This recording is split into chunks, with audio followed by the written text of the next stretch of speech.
Hey, everybody. Welcome back to Nerds Without Pants. Pantsless nerds in this place. My name is Tyler. Guess what? I'm the guest today, motherfuckers. Yeah, guess what? It's going to be one of them episodes. We got curse words. We got butt talk. We got video game talk. Tyler says some racist shit. Just kidding. I don't say that kind of stuff. What's going on? All right, today it's me and my buddy Bob from TnB Podcast. We are taking over. Julian was nice enough to invite Bob on, and Bob didn't have the equipment to record, so he's like, hey, have my co-host come on with me. So that's what happened. We're here. Julian. Our boy Angelo couldn't make it. He got his throat sliced up by a doctor, I think, right? That's what happens with your tonsils? Yeah? All right, cool. His throat sliced up, so he's out. So he came in. Then we got Patrick. God damn, that guy's handsome. Holy shit. When my video screen turned on and Patrick's face was there, I was like, God damn! Wanted to sex him real quick. Then I found out he had a girlfriend. I was bummed.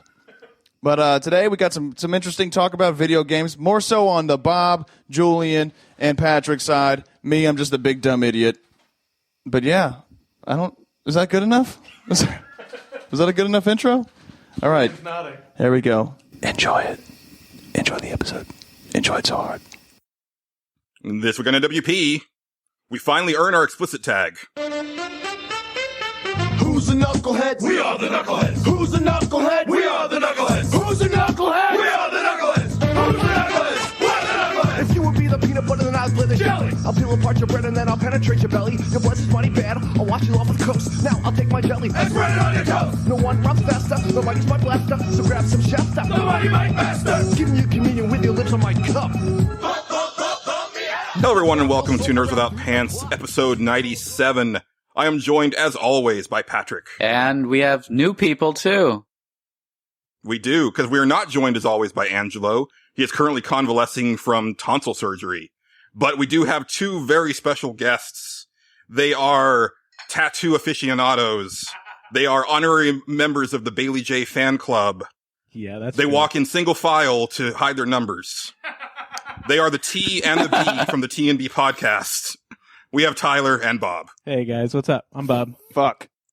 There we go. Explicit tag earned, baby. Let's call out that bastard Angelo for not being here, by the way. The one episode we come on. Look, sir, you are a podcaster and your tonsils need not removed. I mean, he could have been on, but hey, that's what it would have been. Yeah, so we could have had Danzig on or some shit. I think he just doesn't like us. He explicitly said, I'm going to schedule this when TnB is coming on, because those guys are dicks. I thought we cut that part.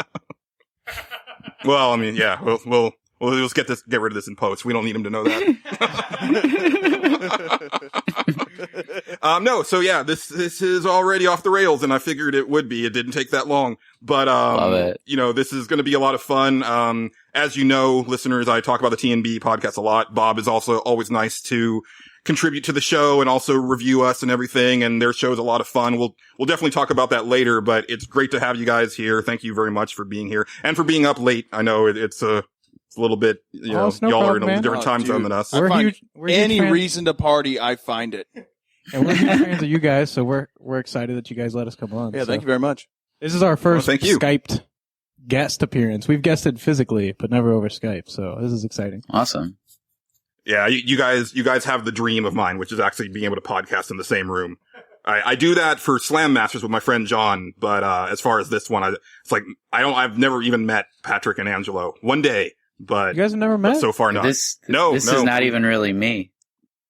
Damn, dude. No wonder he's got a male model. You guys can't see, but these are some two hunky dudes that we're talking to right now. Yeah. Well, one of them is. I'm Julian is I'm fabulous. more of an Julian, amorphous blob. you're more my speed than Patrick. I mean, I'll take it. I've never gotten all flying to this. fucking Austin, and I'm gonna throat you, bro. Yeah, you guys need to make a vacation. I'll hang out. You could come to Cincinnati. That's like in the middle. We could house you. We could hang out. We could get Julian to drink a beer. that might be a thing. Or you guys could come to Chicago. We could have, like a C2E2 cosplay thing. You could be Roadhog like you want to be. He does make a point, though. If we go to Chicago, it'll be way more fun than Cincinnati. Probably. We could go see a show, eat Chicago pizza. Anyway, let's get back on the nerd stuff. Yeah, this show is going to be a lot of fun. And we've got a big one, so we'll go ahead and cue right up into the stage select.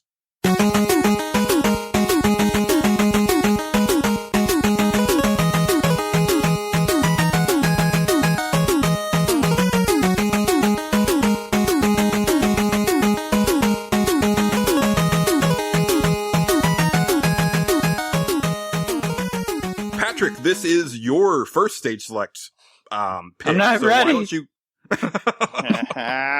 Are you seriously not ready? No, I'm ready. Okay, all right. So why don't you go ahead and let the good people know what we're doing this time, and I'll let you take it from here, and then I'll take back over when we get into Consumption Junction. All right, well, this is a weird one, so I'm glad we have some wacky people here because... Who you calling wacky? Is, the guy on your right side. Tyler? No, the other right. Me. Bob. I'm, Already throwing this motherfucker off. Let's go. That's cool. It's cool. Go on. yeah. Anyway, I meant the guy, invisible guy next to you. But this is going to be the top 3 games that have never been made before, and I'm not talking about real games. I'm talking about like the games in the library of video games of games that have never been created. You know, like the games. If there Dream was games. a library for that kind of thing, yeah, the dream games, your favorite ideas that haven't been fulfilled yet. I got the idea because I read this series of comics, or at least the first in the series, called The Books of Magic, and in it there's like a library of all the books that have never been created, and it also goes with a Borges short story that's in the book Labyrinths about the same idea, which is there's so many different books that have just been ideas and nobody's never ever made. But I thought there's the same thing with games. Like we have ideas all the time. And I mean, I have like a huge list of them in my phone that just keeps getting added up, and I wanted to share some. So I hope you guys have some too. See, I've been listening to way too much TnB because my thought was that it's more like all of the babies that weren't born because they were just like splooged onto a napkin or something. Goddamn right, Julian. I'm with you, bro. Yeah, that would be Cool. the TnB way of expressing it. That's how it's Well, I'm going down to with be. that. Tell me about your splooges then. Yeah, well, I had one this morning. They're frequent and impactful. But so how do you want to do this, man? Do you want to kick off yours and then we can go round robin? I mean, yeah, I'll go with my third idea first, I guess, to just give you something to go off, and then either of you can jump in. I don't really mind. My number 3 is the least fleshed out of all the ideas. It's a game where you focus on AR, where you get points for making good decisions in life, but it's tied to like a PayPal account where your parents, or if you have a sponsor, can like reward you with their choice of amount of money for doing certain things. And I thought it would be cool if that would also be able to like level up a sort of pet that you had in the game, but instead of like a dog or a cat, I thought it would be awesome to have a virtual reality dragon. I like dragons. Yeah, and I think it would be awesome in VR or AR if you could like make it seem like it was actually next to you, and you could like build it the way that you want, or and then they could have offspring, and you could be like the father of dragons or something like that. Eventually, it would be great to, I don't know, be Daenerys' husband, which is where this really comes from. At least you're honest about it. That's a Game Yeah. of Thrones reference, right? I think, Your girlfriend loves that shit, doesn't she? but she's not in here. Oh, yeah, that's true. But anyway, Yeah, but I mean, I don't know. I think everybody wants to have a dragon, and in some way that would be awesome to tie to AR experiences. Like you have to walk them around to like make them bigger, grow old, and stuff like that. And as they grow old, you could see like hair starting to form. And if you do things like walk a certain amount of time, then you and your pet get real life rewards from your parents, maybe, or maybe it's tied, if you don't have a parent, like tied to GameStop or something, where eventually you get $1 off, or I don't know if they'll give you that much, but so when you say it's AR, you don't mean in the sense that you'll wear like the headset in your house, but like a phone, like Pokemon Go-esque. that would be cool. Yeah. I mean, it would be even better if it was like both like VR and AR, but I think, most people want to see themselves next to their dragon instead of, wearing a headset that shows like, yeah, I'm in the same room as a dragon. That's cool. But like, you'd probably want to show your friends your pet, right? And Yeah. I don't know. Yeah, you could almost do like both of them and have them like talk to each other, where you have the VR headset where you have like more of like a one-on-one experience, but then take it on the go, so you can take it for walks and stuff, and then you have the AR experience. And yeah, I think you could actually do both with that. Yeah, that would be really ambitious. That would be exciting. I think I'm too drunk. You have been pounding those tall boys. Sorry. Relentlessly. I'll drink more and get on your level. What's your idea? Pat. Yeah, he's been just chugging wine out of the bottle. That is My fucking dude. tough, dude. Was that Sutter home? What are you rocking there? Barefoot. Barefoot? Oh, my Isn't that girl. shit like oh. 18% though? And he's just drinking it out of the He's bottle? smacking it down his mouth hole. Beautiful. To be fair, though, he is Irish, so. Oh, yeah. Who cares? So do you want to do all three of yours, or you want us all to do one? And then just keep I going? think, yeah. just a round robin? Let's build up to our best ideas. What do you guys think? Oh, Who's your okay. number That 3? sounds good. Who wants to go next? You're going next. Me? Yeah, I'm picking All right. fucking Find Nerds some Without time. Pants. I spin the bottle. I think most, like, gamers, it's sort of like how every director wishes he was an actor and every actor wishes he could direct. I think every, like, really hardcore gamer wishes that he or she could, like, be a game designer. Mm-hmm. So these ideas have been in my head for a while. So this wasn't tough for me. So my first one is called The Boxer, and it's a RPG set in like a city that like, okay, Tyler will appreciate this because like I freaking love Rocky. And so this is basically like my Rocky video game almost, but not based on the license. Where you're like an up and coming, boxer who his father was like a really well-known boxer, got killed in the ring. And then in the years following his death, like his name was dragged through the mud and everything. So you're trying to rebuild like your name. And it's kind of like Shenmue where it's like, it's an actual like open world city, but everybody has like a set schedule. So you have like real people walking through. It's not like GTA where like anybody's expendable. Like there's people with names and stuff that are moving through the city. They have their schedule and everything. And so a lot of the game story revolves around the relationships that you build with the people that you meet. And, you start off at like a really crummy gym and you're just kind of training and just trying to learn the basics. And then you end up getting a trainer and then he kind of shows you the ropes and then you start fighting some bums and then you get a manager and he gets you some better fights. And, you can actually like do some leveling up. You can do like some street fights like on the side just to like gain experience and just like get some more stats and stuff. And the gameplay would actually be very arcadey, sort of like Ready to Rumble on the Dreamcast. Like very easy to pick up and play, but then you can actually pause the gameplay and then input like special combos or special moves and they'd be like really flashy and stuff. So, a little bit of like a JRPG vibe to it. That'd be tight. I do like that. My thing is that like the ending theme song would be The Boxer by Simon and Garfunkel, which is where the name came from. That'd be tight. Yeah, that'd be really cool. I'll play the fuck out of that game.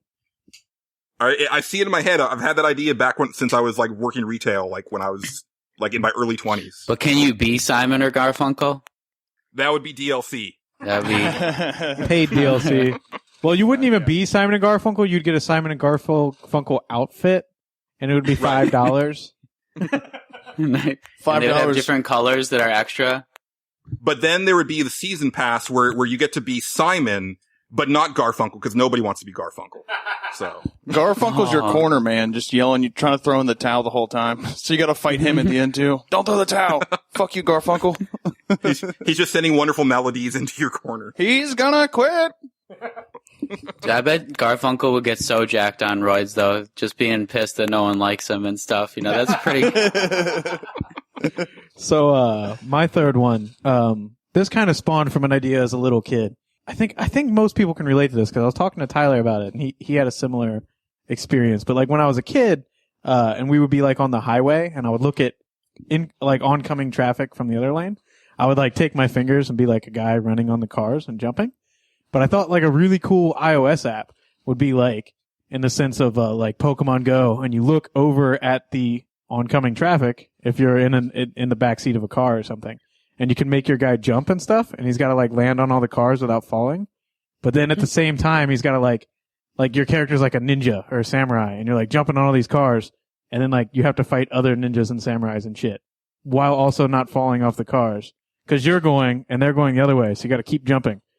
I don't know, but that was my idea for my worst one. Good idea, idiot. I like its influence in Frogger. I think it has some.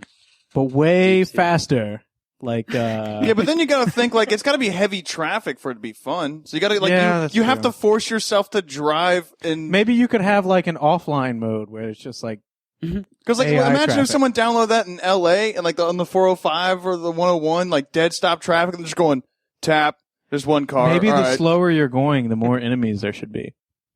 Oh. I'm just There you trying to ruin his day. That's all I'm trying to do.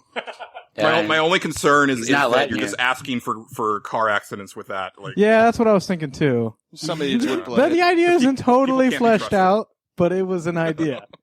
That's why Yeah, I mean- someone much smarter than me would create it, and it would work. Just Pokemon have it Go like- wasn't even about that, but it still had, so many accidents in the first week. That's Yeah, true. but check this out. Maybe you could, like, I don't know, camera technology. I'm not familiar with it, but someone might be, where they could, like, if you're scanning over and you're playing and there's a steering wheel, like, in front of you, like, if you're, like, I don't know, if you're It panning won't over, let you play and anymore. it'll be like, turn off the screen, be like, fuck you, keep driving. And then it'll shut down your whole phone. Pay attention, dickhole. Yeah. Quit fucking around. That'd be cool. But Yeah, anyway, people would love that. that, I would That fight was my, my- I that would was my fight my third. phone if I got that message. Like, what the fuck do you mean? don't tell me what I can't do with you. I paid for you. I made this app. I'm pissed.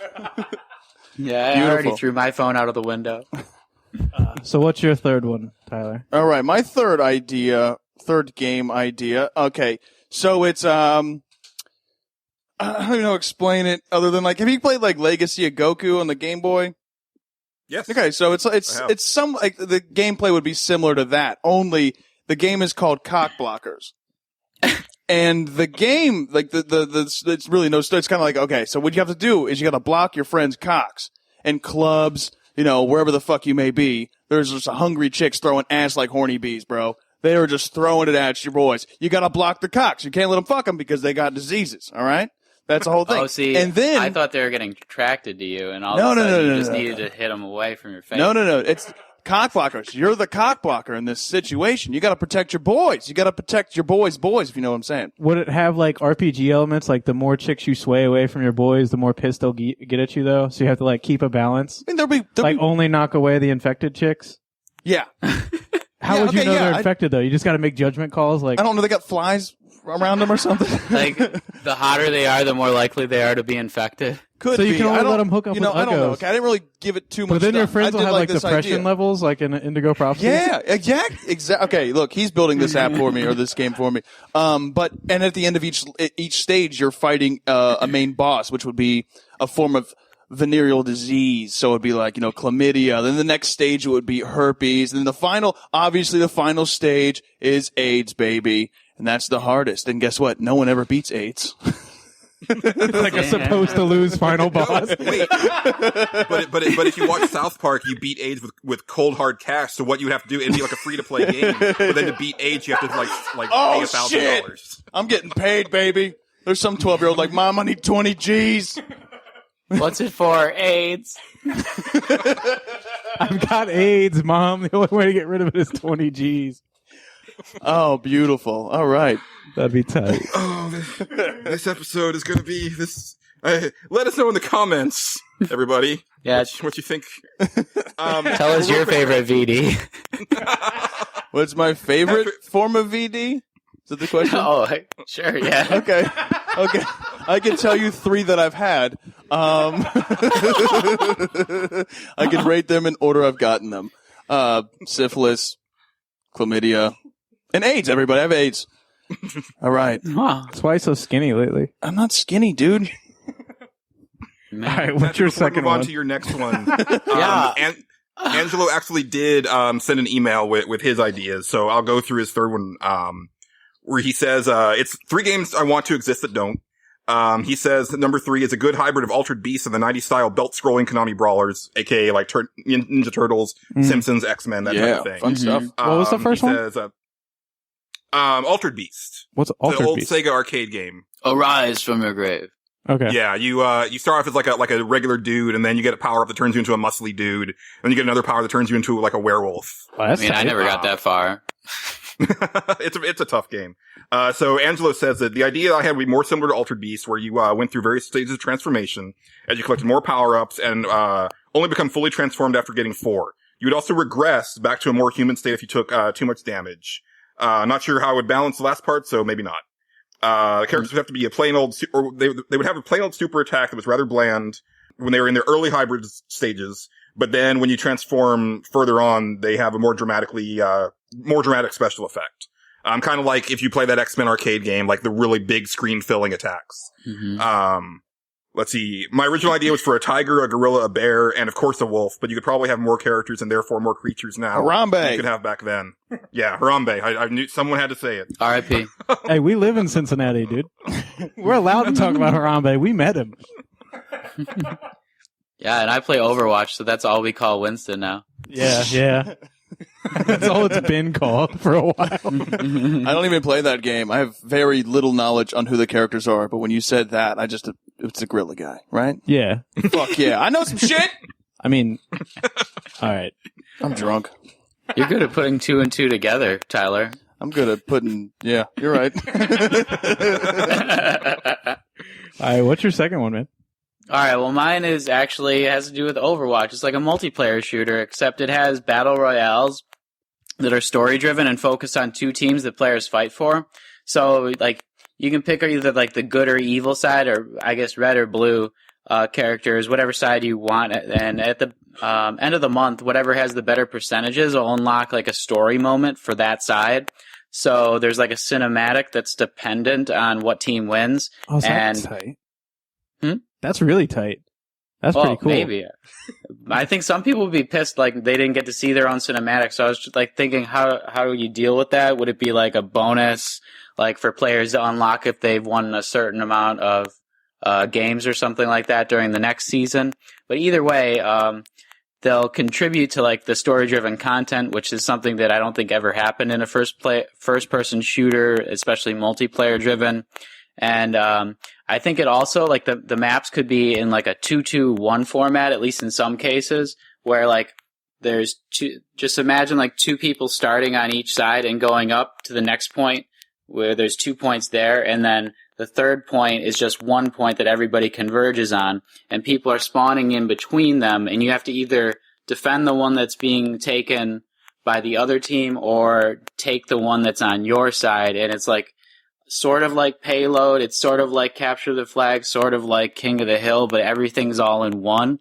And so this would be like a vertical level, like a tower or something like that? It could be, but I was thinking more horizontal, like a Payload in Overwatch. It's just that it would be the points that are going back and forth instead of a payload. And at the end is like, it's like a reverse payload because the end is the last point that everybody wants, but you can only get there if you've already captured a few other points in front of it, but other people can capture them back as well. So it's kind of like in Battlefront 2, how they would have like the 5 capture points, but like you can only take the last one once you have all 4 of the others. Yeah, exactly. Or at least like maybe in testing that would be too much. So at least the 2 on your side would have to be taken before you could do the last one. Right. And once that's taken, like everybody's going to know to converge on that last point. So it'll be pretty difficult. But if they can hold you off, then you have to go back to the first point or something like that. I don't know. It's not really fleshed out yet either. But I think that at least the story-driven content would be cool. Yeah, I really like that idea. Like dependent on how each team does. That's fucking really cool. But I don't know that people will be mad, like, cause they could have like a blue character and a red character that they play as sometimes, on different accounts. But then, that's like, man, I'm imagining that in my head and that sounds really cool. Yeah, ever since I've been playing, sorry. I was gonna say that would probably get me more interested in it, cause I'm more of a story guy than a multiplayer guy, but I hear that, dude. I'm playing the multiplayer to get the story, then, Especially if the cinematics they create are at the level that Overwatch is doing theirs. Because those cinematics they've created are fucking badass. They're like Pixar quality. Right, and I've never even really been into like a multiplayer shooter like I am with Overwatch. It's just that I think the story content's so cool with it, and each character is so unique that I would really like that to be taken to the next level and bring the first player content to a multiplayer shooter. So. Yeah, I love that idea, man. I really agree with that. That's cool. Yeah, I like that one a lot. My next one is probably the least fleshed out of I don't know. This one is more about gameplay than anything, but it's called Path of the Gladiator. And it's a 1 to 4 player arena fighting game that's actually from like an overhead perspective. If you guys ever played like Power Stone, on the Dreamcast, I don't know why like Dreamcast is like an influence for these for some reason, but, or, you know, system. Like Diablo. I mean, that type of perspective, but you know, you're in an arena, and it's actually storyline wise, it's basically Spartacus, the TV show. You know, you start off as like a slave newly sold into like a training camp for gladiators, and then you move up through the ranks. But the big thing here, and this is the thing that I'm really proud of, and I've had this idea in my head for years, is the control scheme. So the right analog stick controls your character's right arm in almost like a 1-to-1 aspect. So if you press the stick up really fast, then you'll jab your sword forward. If you sweep it from left to right, then you're going to do like a backhand slash. So it would kind of operate like the Fight Night Champion fight stick? Yeah. Okay. Yeah. Yeah, so like if you click in the stick and then sweep from like down to up, then you're going to do like a vertical slice. Mm-hmm. And then you have like the L1 button that's a modifier that switches the analog stick to your left hand. So then you can use like a shield in that hand, or you can have like an offhand weapon. You know, like some of the gladiators would have like a spear in one hand and then a net in the other, you know, or something like that, like 2 weapons, like 2 swords and stuff. But my idea is that with this aspect, like you could actually sword fight where, you know, you're feinting, you're, you know, like countering, you're actually swinging your sword in time to block somebody else's sword strike. Sort of like what they're doing with For Honor. I was just thinking that that would so work well with that. Yeah. Yeah, like when I saw For Honor, I was like, oh, damn, this is almost my idea, but like not quite. There's another game coming out that has really realistic sword play. Not to interrupt you. I'm sorry. But it's like... No, not at all. Something like Kingdom Come. It's a PC game that's made by like a Polish studio. Oh, I think I saw the Kickstarter video for that. Yeah, and they've got like... They're taking like hundreds of different mocaps and shit of different people like actually sword fighting, and it's supposed to be like the most realistic sword. It's like all medieval. It's basically just swords, but right. And I think it's in like early alpha stages right now. But anyway, and because I love the idea of having like some really good swordplay in a game, like not just like hammering on an X button to do like a 3-hit combo like we see over and over again. And then, you know, there would be like a storyline. So the thing is that the way you take damage is like, it's your limbs, it's your body, it's your head. And so as you take more hits, like it goes from like, you know, green to yellow to orange to red to black. And when it's black, it's useless. Useless in the sense that you can't use it, or they cut it off? You can't, you can't use it. I don't know if there'd be dismemberment. There probably would be. I mean, it's, you know, gotta have a gladiator game. Black limbs matter. But so from each battle, like your damage would like heal back just a little bit.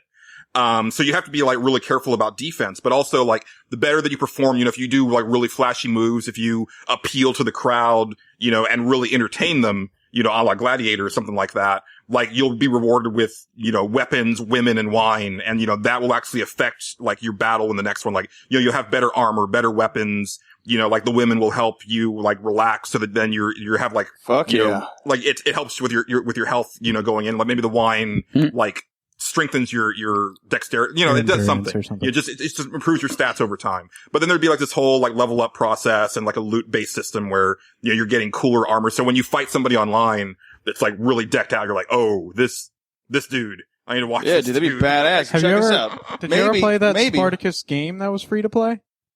No, I didn't. Because it's similar to what you're describing with a way dumbed down combat. But I should check it out. It's free to play, but it's like play to win, you know? I'm pay to win. Right. But you start off and you like pick a class and you get either like a shitty sword or a spear or whatever. And then you go in 1-to-1 gladiator battles, but like the more exciting you win, the better you'll do. And it has the same kind of system where like if you keep damaging their arms, you can like cut off an arm or like cut off their head or impale them or something. Or if their health gets really low, they'll like fall down, and then the emperor will do like the kill them or let them live thing. But you're like a slave owner, so you own multiple gladiators. And if one of your gladiator dies, they're like permadeath. Oh, and so it's partly like managing like the team and like, oh man, I just sunk a lot of money in that dude and he's dead now. Yeah. Yeah. The reason I found out about it, Brandon, his stepbrother, I guess he had spent like over $300 on a character. What? And then because 3 people disconnected. Like human money? Yeah, real life money. That dude's a fool, man. Have you ever met that guy? He's a fucking idiot. Anyway, I guess he spent like $300 on a character. But if you disconnect, you only get 3 disconnects and then they kill your character. But I guess 3 people had disconnected against him because he was like whooping their ass really quick. And it ended up killing his character. And he like, he like went through this big, like trying to get it back, like emailing them back and forth, and they wouldn't do it. But then I heard about it and I was like, I'm going to get good at that game and not spend any money. And I was wrong. Because it gets to a point where like you'll be kicking their ass and taking no health. And it's just like, But anyway. Damn.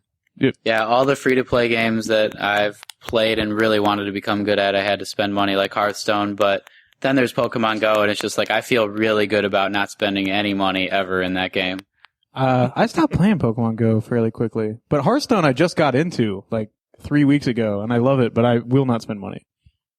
I'm not doing it. Oh. And I get beat all the time. And that's why you need to spend money.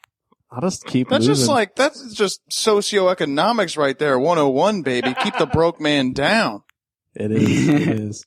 But I'm sorry I like totally interrupted your... No, not at all. That was mine. So Bob, what was your next one? Oh, okay. So when I was thinking about these, I kept like going through something in my head like, man, I really like this concept, but like as an open world RPG, you know? And I was like, well, I can't do all 3 like that.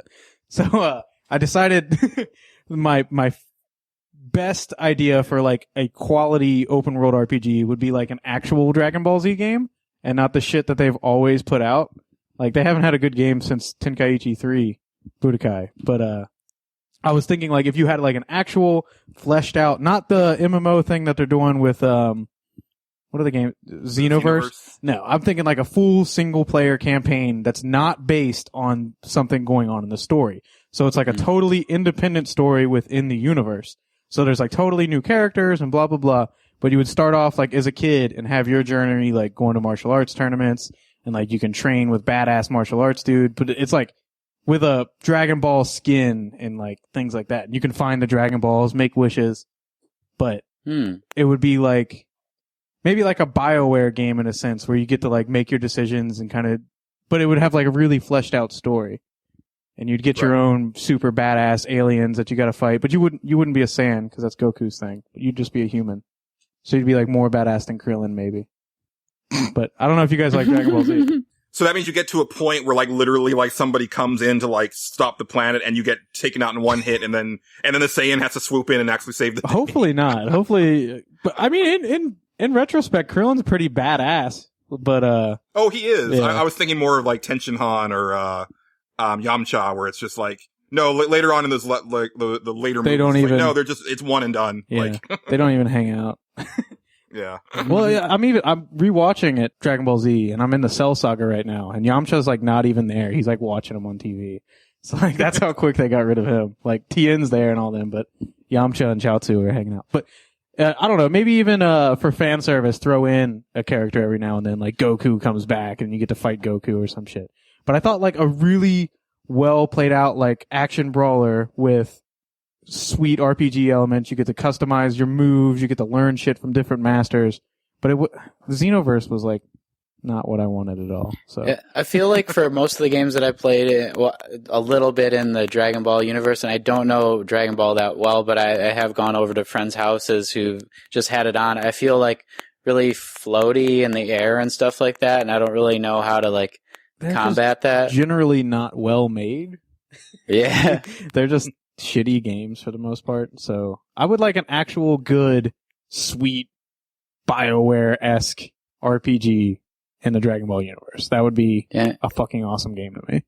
I think it would be awesome to, like you said, to like keep it grounded a lot at the beginning, like just learning like your martial arts and stuff like that. And I don't know, maybe even starting more like Dragon Ball than Dragon Ball Z and like building up to that. That's what I was thinking. Like in Dragon Ball, for the whole series of Dragon Ball, Goku didn't even learn to fly until the very end when he was an adult. So like, it was basically him doing hand-to-hand fighting, and it wasn't anything totally extraordinary. But I mean, I think having, you know, a significant amount of time at that point, and then learning all these advanced techniques later in the game, and having the difficulty escalate with it, I think would be pretty fun. And then I think Dragon Ball Z is aesthetically pleasing, so sticking with that kind of visual scheme would be cool. And then the whole lore and everything of it is tight, so. Yeah, definitely. I forget what it's based on. What Japanese? Journey to the West. Yeah, would be- that's it. Yeah. That's but Dragon Ball was essentially mirrored of Journey to the West, but Dragon Ball Z was kind of its own entity in a sense. Yeah, Dragon Ball Z is basically Superman, but in Japan. Yeah. But that would be a fucking really fun game to me, because I was thinking of all like the cool open world RPGs, and I was like, well, Star Wars, and I was like, well, there was Star Wars Galaxies, and then there's a bunch of really good RPGs like Knights of the Old Republic and stuff. And then, you know, all the other IPs I really enjoy. Like, what about a good Berserk game? And I'm like, well, if you're not playing as Guts, it would kind of be pointless. It would just be Dynasty Warriors. There actually was like they were working on a Dragon Ball MMO like a bunch of years ago, and I remember seeing some screenshots from it. It's like, this would be cool, like making your own character from scratch and like, you know, going through stuff. But of course it had all that MMO, like, you know, fetch quest stuff. Yeah, I think that eventually devolved to Xenoverse, in the sense how they have that big MMO-y hub. But I don't want an MMO. Right. I want like a good game. Yeah, you want a more focused thing. Yeah. But that's my second game. And Tyler, Tyler? what have you got for it? All right, here we I don't know go. if you can top the last one. Here we go, boys. All right, stick with me here. The game name is called Tampon Heroes. Now, when you think about Tampon Heroes, you want to think of a game that's played like it was a Telltale game, Yeah. like a Like The Walking Dead, or the new and Batman. and stuff like that. So it's more of a reaction to an event to fall down the rabbit hole of whatever. Now, the fun thing about Tampon Heroes is it's user interactive. So you're going to have a corded tampon to insert inside yourself if you want, depending on the situation. Say, I don't know. Look, it doesn't have to, it's not a female role. It's a male or female, whatever you want to do. But either way, if you want to insert in Jeff, that's fine. It also doubles as a microphone. So later, if you want to play karaoke with your friends, it's a fun time. Now I was thinking, Watch it like, between the two. I was thinking about this, and I was thinking of this as more of a pitch. I was thinking like maybe if I was selling this game to somebody, I would think we would want to go wireless with the tampon insertion piece, like a Wii remote, you know, like a Wiimote that you put in your butt. You're fucking ate up, dude.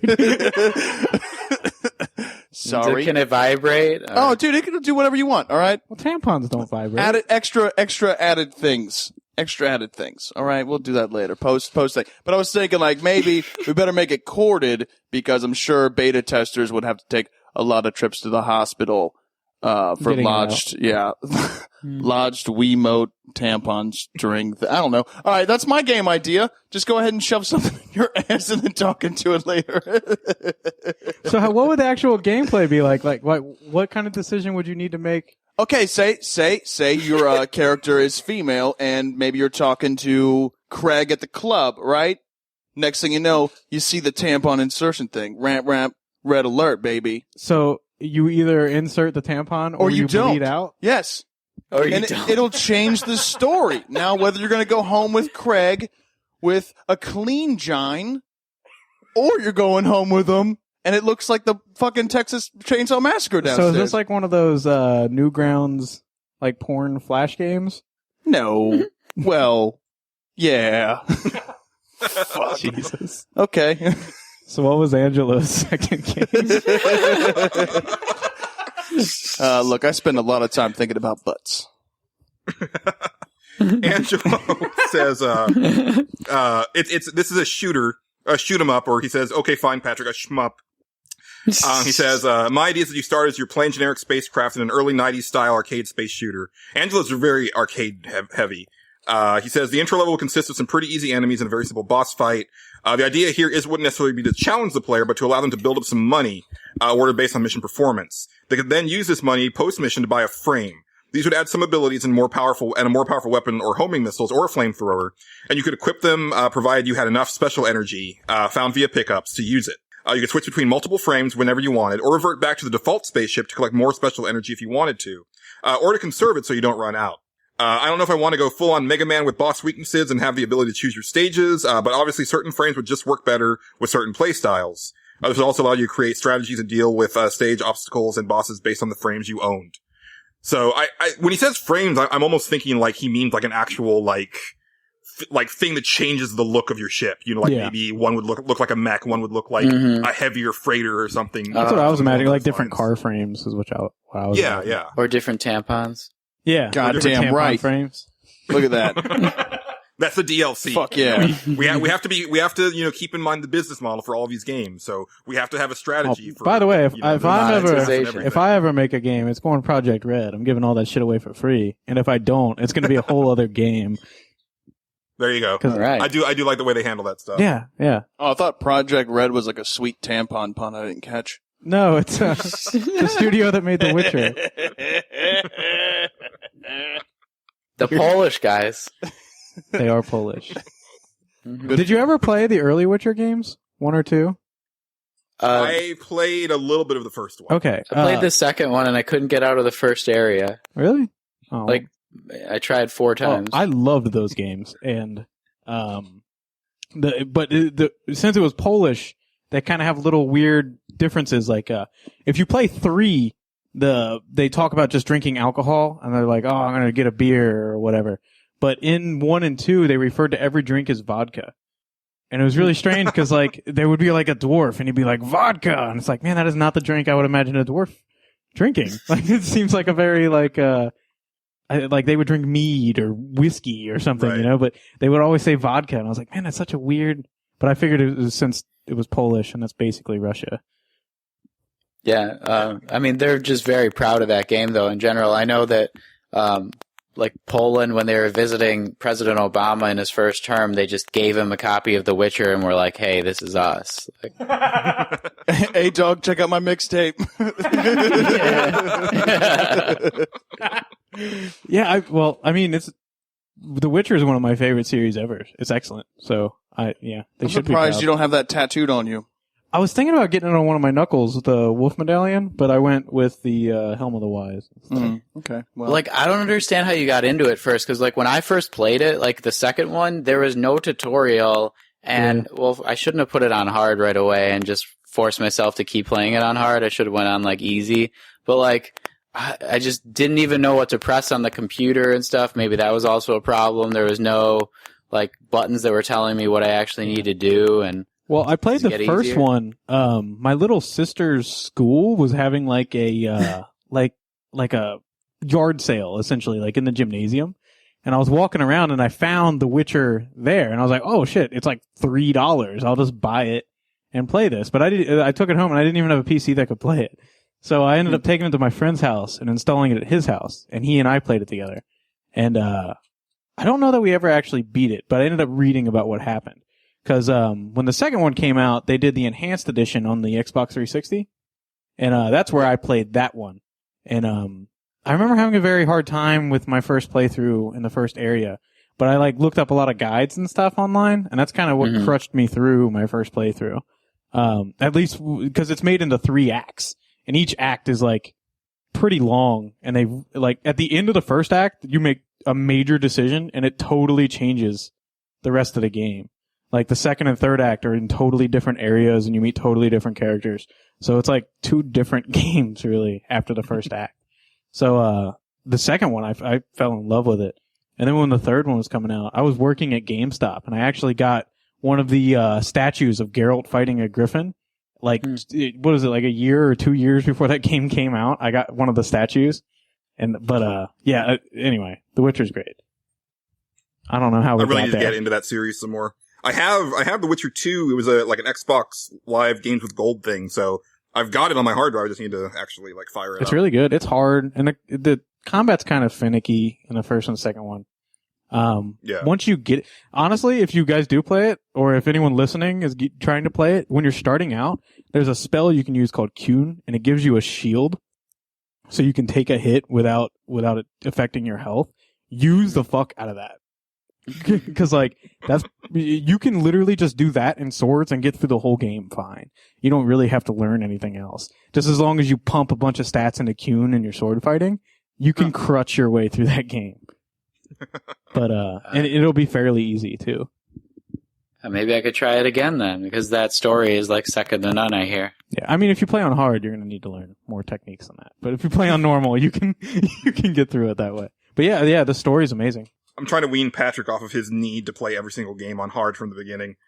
I went through a phase where I was doing that, mostly when I worked at GameStop, because they were so competitive there. Like, well, I beat this game on hard in like this many hours. It's like, well, you're not going to beat me, asshole. I mean, it's all ego. All you got to do is just play it on easy and tell everyone you beat it on hard. Who just gives lie. a shit? Just lie. Sure, it's a hollow lie. You got to walk around knowing you're lying to people, but those people are like, fuck, he did do it. Until they come over. Yeah, No, or you start on hard. Then you burn your hard drive. It's easy, dude. Oh, you just start on hard, and then all of a sudden, the very second it becomes too hard, right down to easy. And then you say, yeah, I played it on hard. You did. That's not lying. You did. Right. That's not a lie. Yeah. Yeah, I remember the last game I really did that with was when Alien Isolation came out. John, actually, Fuck, we were talking a whole about him bunch of earlier. that He was game. like, you got to play it on hard, dude. And I was like, it's a first-person survival horror, dude. I'm definitely going to play it on easy. I suck at these games. And you're just like, dude, it's the true experience. If you don't play it on hard, you're a pussy. And I was like, fuck you. So I beat that shit on hard, and that was the worst. Yeah, I from what I've heard about the game, that's not the way I want to experience that story. 5 feet high, 3 feet wide. No one's ever beaten the whole thing and survives. It comes with a bucket of ranch on the side. It's the ultimate sandwich. You got the ultimate sandwich. Oh shit! Its taste could drive the less of men insane. Served on wheat bread made from 30,000 separate grains. It was made by a team and in his kitchen of pain. It's the ultimate sandwich. Sweet Christ! The ultimate sandwich. Fuck yeah! Whoa! It's a shit ton of chicken on a dick load of ham. An explosion of slams. Whoa! Top that fucker with yams. Now just a pepper bear meat duck. And you got a sandwich that I like to fuck. Patrick, what was your number one? All right, sit back for a second, because I got a mini book to tell you guys. I got Fuck a wall yeah. of text coming. Word. So it's a JRPG. Part of it, only part of it. It's a mini-game, metagame about a kid in a little room where he grows up as he picks and plays from a selection of retro games. And each one teaches him a sort of skill he needs to level up and play more realistic games and get better at high scores, which culminate in possibly being signed to an official team and sponsorship, as well as fully realized games like a sort of Ender's Game vibe near the end of the game, where the gamer doesn't actually play in it, but controls another real person that has real consequences of like them dying. So the kid's still in his room, but at this point is like controlling other people who can actually die, like permadeath, sort of like XCOM or something. And, Within his video games. Right, within So it's his in a game video within game. a game. But like the TV itself becomes so much more realistic, and he gets sucked in more that it seems like it's actually become like real life, and he's become sponsored and like that kind of thing. So it's sort of a commentary on like what every person who's playing video games hopes happens. Right. I got like this, the character I wanted to call Collider. That's And kind of a cool name. all I've been thinking about, it just caused an okay, this is just kind of like a wall of text that I wrote. And all I've been thinking about it just caused an out-of-body experience where I had an idea. It should be a game where you find out near the end of the game that has been about overcoming, indulging in, and understanding your personal emotions like lust, courage, bravery, and fear. One day when the kid gets sucked into a portal of horror games and realizes he's staring face to face with his worst fear and has been overcoming smaller ones along the way in a flashback that occurs when he goes through that portal, and he unlocks it after cheating, kind of, because he looks at a walkthrough like I did at this time. And although it was for an impossible puzzle that required the infinity symbol in addition to all these other things you had to collect and put in seemingly random descending order that you couldn't really do, you still get punished for it. And in this flashback, you see and realize what the game levels had actually been about, like the loss of your best friend and total abandonment at an early age, your parents' refusal to financially help you through it, and go nearly broke while teaching yourself this lesson, the love of his life, not even caring that he would have done anything for her during this decade when he waited atop this castle, like Mario or something, and go getting kidnapped by and her getting kidnapped by other men or Bowser. And only after he had chosen another one who was equally beautiful, like another princess he found in the game that he decided to romance, did he find out that she was actually waiting for him, and she kept herself innocent for him too. But the life and the level design was too deceptive to see otherwise, sort of like Braid.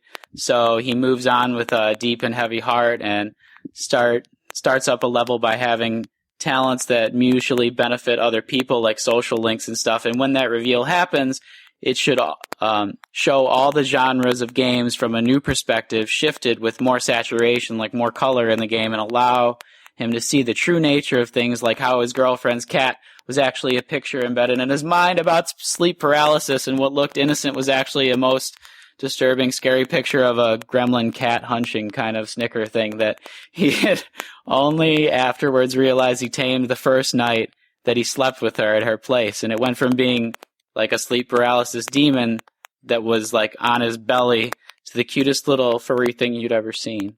And then remember how the water, as he comes back to it, was like childhood, where he remembers playing with water as a baby, only to remember that the teacher set up a kind of child fight club, like just like an article that I read in real life.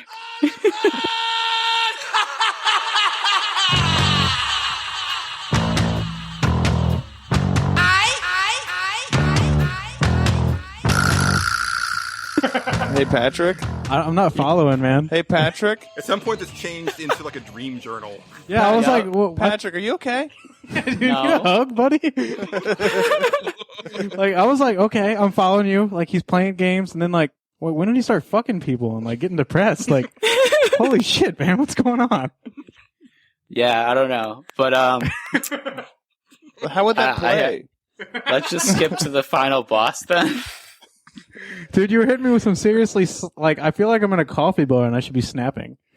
That's Well, why there's I that, actually and do then I write was some thinking, like, how poetry, but- has this guy been tapping into my fucking iMac little lens and just seeing me crying all the time? Like, it's probably from like a dream journal cat thing. Well, that's why you gotta make it to the final boss, where the reason that I like even thought of this, I was playing this one game, like, and I like had to go through a portal, and then there was like this underground like tentacle like boss thing that like you couldn't even touch, but I was like stuck in it and couldn't find the exit for a long period of time. And it's like the vanishing of Ethan Carter. It was some really like weird ass scary part that wasn't even supposed to be scary, but like I just thought that like at the end, like when you finally get through that portal, you find this monster that you like had thought you'd known for this whole life, and from the beginning, you see like what you thought you saw from the beginning in a different way, and maybe it all ends when you win. The final fear can turn into the most beautiful woman you've ever seen, like hybridized by all the girls that you chose to love, and like sort of meshing together into one in like a kind of harmony. And then like the seaweed under the earth and like objects below the sea can change into clouds, where the camera pans out and he has a metaphysical experience with himself, and his loves become one with each other in an eternal bliss where you're cuddling and twisting throughout a cloudy sky. I dig it, man. Okay, look, I'm gonna level with you on I'm gonna level with you right here. I don't know what this game is. Hold on. Yeah, no, check this out. I'm gonna level with you, dude. Solitaire. I'm gonna level with you, Patrick. I totally get how like you like all the girls that you chose throughout this game to love and try to fulfill some kind of a relationship or whatever, and then they mesh into one. I've done that shit in real life where I'm like, if I could take the face of her and put it on that girl's tits and take the ass I think of they their made a horror legs. movie about that, didn't they? Yeah, it's called Human Centipede. No, not that one. That's what I was thinking, Tyler. That one is good, though. Oh, man. If you're the hold on, if wait. you're the So, head. So how would this game play? Like, is it just like... yeah, he said it's a series of mini games, right? Yeah, so like every little part is different, but then it becomes like Well, where are we survival finding horror this game, dude? I think. Is it like cutscenes in between the games where you're seeing his established love life and Oh, I get it. It's story-driven. Duh! what? I don't know. He said a lot of words. I don't know. I'm just... Just get David Cage to direct it. You'll be fine. Yeah, It's, yeah. yeah. It would There'll kind be of be an like obligatory rape scene WarioWare in now. a lot of ways, where you have those mini games that come up for just a certain amount of time, and as you do them, like then, as you like succeed, then like he pulls the cartridge out. Like at first they're all the retro games, and then the last few ideas I was talking about mostly, and those are the ones I kind of really got into. And I guess one of those is a sort of JRPG like Persona, and another one is Yeah, I got that like with the just a sucking in the survival. TV. I was like, So rip I don't that really know off. what it is. That's why I think it's just life. Okay. I think you need to sit down and talk to somebody, man. I think I'm. You know what? You want to do a private Skype call after this? I'll talk to you, buddy. Like, I know we just met. Oh, I mean, Lie I down know on you the want to couch. see this tit, though. I do. Oh, he's dude, you got nipping us. chest hair. Look at I didn't that. expect chest hair. Fuck yeah, that's Don't awesome. tell them. Hey, that's just for us. Oh, Oh, All right. Well, mine is not anything like that. excellent. I'm just going to level with everybody. So I really wanted to be a game designer for a few years, and this is the idea that I've been holding it close for a long time. It's like, this is my golden ticket. Like, this is my game. you sure you want to release it on here? Yeah, I'm not going to do game design. And honestly, like, if somebody did realize this in any way, I would just be so happy to see it. So this game is called The Adventures of Bungee Bobby and Fluffy the Wonder Dog. Yeah. I'll voice it for free. Yeah, man. Let's see if you want to after I talk about it. It's a third person, action puzzle game. Bobby is a smart kid born to smart parents, but they're parents that are super paranoid about Bobby getting into trouble. So as a toddler, they bought him this huge bulldog that they named Fluffy, and they connected Bobby to Fluffy through a harness and a bungee cord. So they're literally inseparable friends. Tight. So Bobby grows up and, he's like about like 10 or 11 and, he loves exploring his sleepy little town. And what he loves to do is collect soda cans, and he just has like hundreds of them. However, the evil scientist, Dr. Lucas N. Brain, is developing a death ray, and it's powered by the little, metal tabs from the soda cans. So of course they're at odds. He steals Bobby's, soda can collection, and Bobby needs to get him back. But the whole game is based on the physics around the bungee cord. Mm-hmm. So it's all physics based. Like, there's tension to the cord. So to take out enemies, I'm sorry. Let me back up. So the left part of the controller controls Bobby. The right part of the controller controls Fluffy. So each stick is an independent character, and then the buttons. So it would play kind of like that Brothers game? A little bit, Okay. yeah. So like, if you want to take out enemies, like what you do is you actually move Bobby and Fluffy to where they're far enough apart to where the bungee cord goes tight, and then you clothesline them. That's how you take out enemies. If you want to get your characters to a higher ledge, you have Fluffy sit, and then you pull Bobby as far back as you can until you can't pull him back any further, let go, and then he flies forward, propelling both of them onto the platform. Could you do attacks like that too, or are they only clothesline attacks? It'd be mostly clothesline, but you could also like wrap up enemies, if you wanted to. Like, there'd be little plays on it. You can dangle Bobby off of a ledge to get to like hidden items and stuff like that. So a lot of it would be like getting from point A to point B, finding the secrets, finding all of Bobby's missing cans. And, obviously it's got like a really silly sense of humor. I very much envision like an Insomniac style, like Ratchet and Clank art style to it or something like that. Like very, very fun, kind of like a DreamWorks type thing. Yeah, that's what I'm picturing in my head. Yeah. I like And it. this has been in my head. I've had this in my head for like literally like more than 15 years. I wish I had a little Yeah. boy voice. I would totally voice it. I don't think Bobby would be right as a grown man. Here, insert this tampon here as tampon into you. Honestly, right now, I would, if I could cast anybody, it would be the Toothless Kid from. Oh my Oh, god, yeah. yes! Fuck yeah, that'd be awesome. yeah. That kid's my fucking favorite, dude. Oh my god, Stranger Things is so excellent. Dude, that sounds fun. So the boss, what was his name? Dr. Lucas N. Brain. What does he look like? And so he's like a very skinny, like very tall, like stereotypical scientist dude, but he's got kind of greenish skin. And the thing is that like he was always made fun of. They always called him mucous membrane when he was growing up. So he's got issues. Okay. Like, Hey, well, Dr. fuck that M. green Brain, little get it. motherfucker.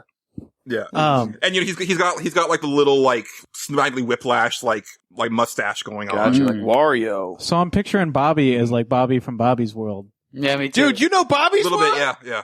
I'm Bobby. Of course I know Bobby's World. I'm about to suck you so hard. Love But, Bobby's World. Fuck yeah. Bobby's World is tight. It was a little trike. Oh, so he's he's a fairly young kid. So would he look like that? Is that how you're picturing it? Yeah. I'm picturing that, but in overalls. I don't know why overalls. Like Ness almost.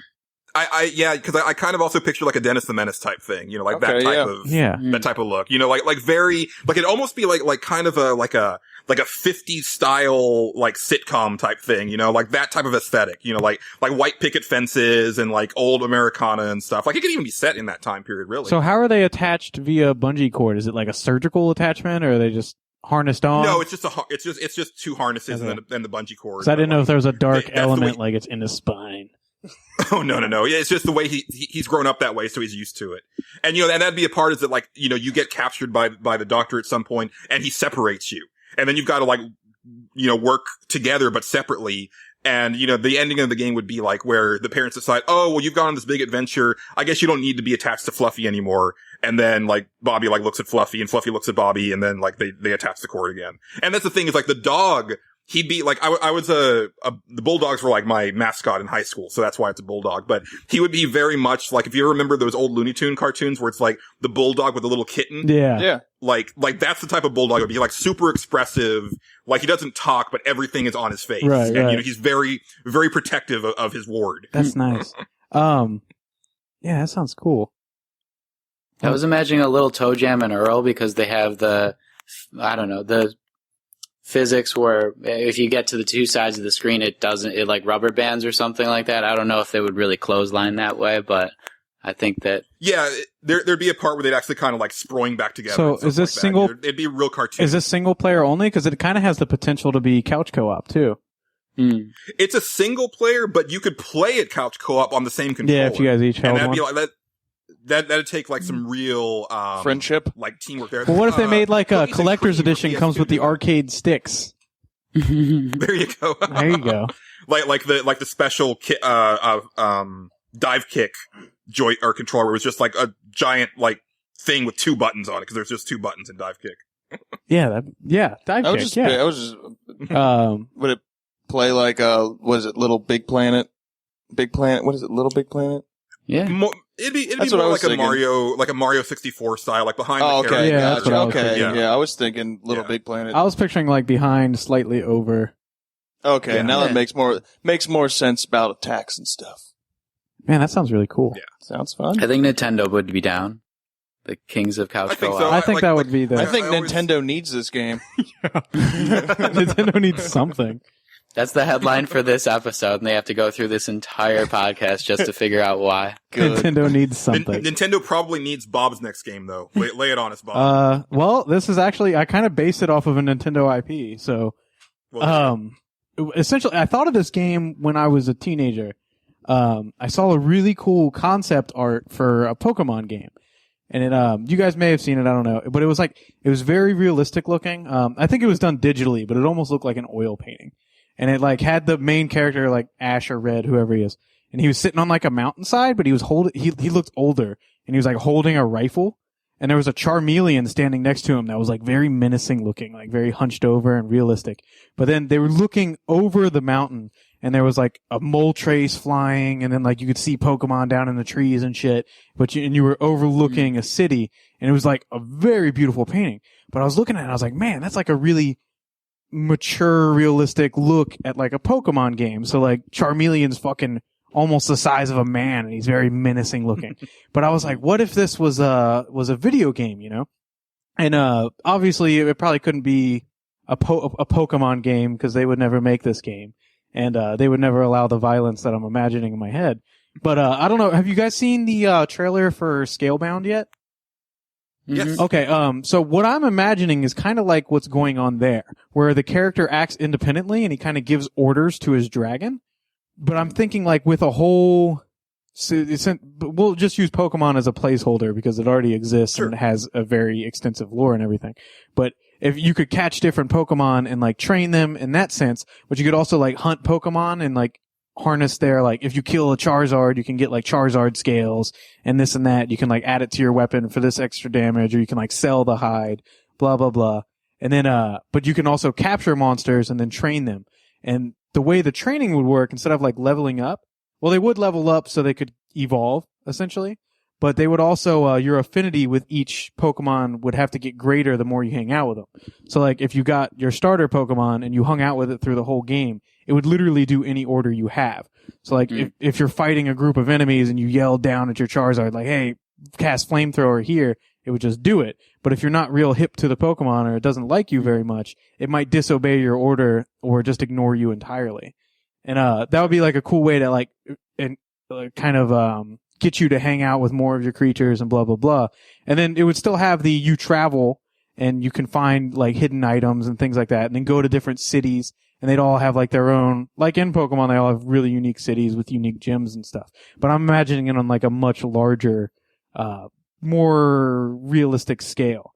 And then when I thought about it even more, I thought it would be really cool to have like an ecosystem in a sense, to where, you know, like if you kill too many of these weak Pokemon that like wolves eat, then the wolves will start dying out because they don't have food.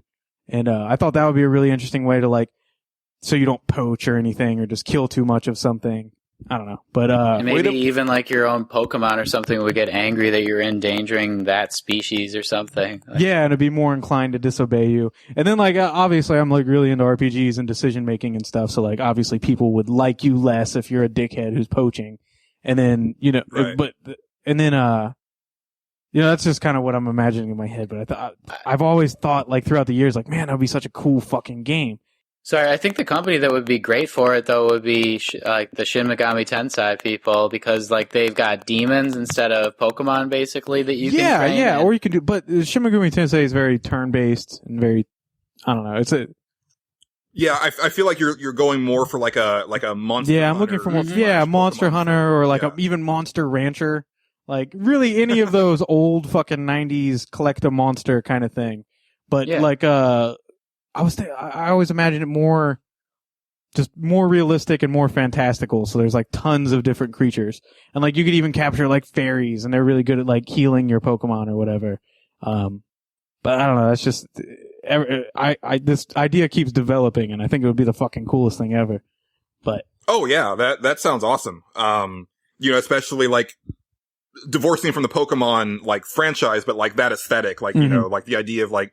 You know, if you had like a Charizard helmet, you know, because like you've hunted like one of the bigger monsters, and then that's part of you, but then you also have one that's on your side, you know, so like you've got the best of both worlds. Yeah, and that's why when I saw Scalebound, I was stoked. I'm like, man, to a much smaller degree, that was like my idea, like, because you know, in those type of games, you typically control the monster exclusively, but I think it'd be really cool to just have like a short hotkey list of commands you could yell to it, and then it might obey you, it might not. And then, but I don't know. I think that would be really cool. That's very cool. I like that. Wicked. And then, like, obviously, you'd get to customize your own character. Oh yeah, and that's kind of a given. Yeah.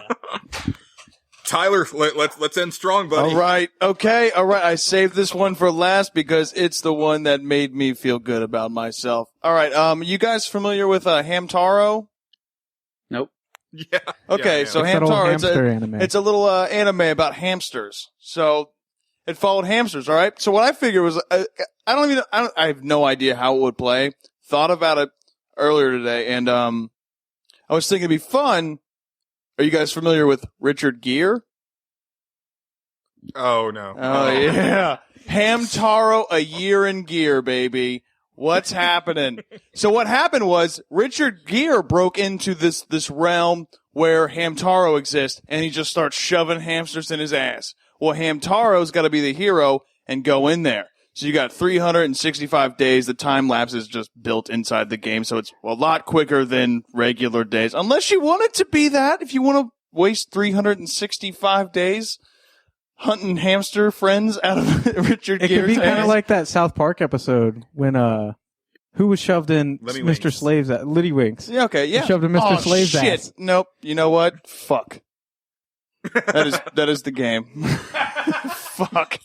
But it's that, but with Hamtaro. Yeah, Hamtaro. So you got a cute little hamster from a children's show in a fucking dude's butt. But dude, you could animate it like the show and have it like super cutesy and stuff, and like have it almost ignore the fact that it's in a dude's ass.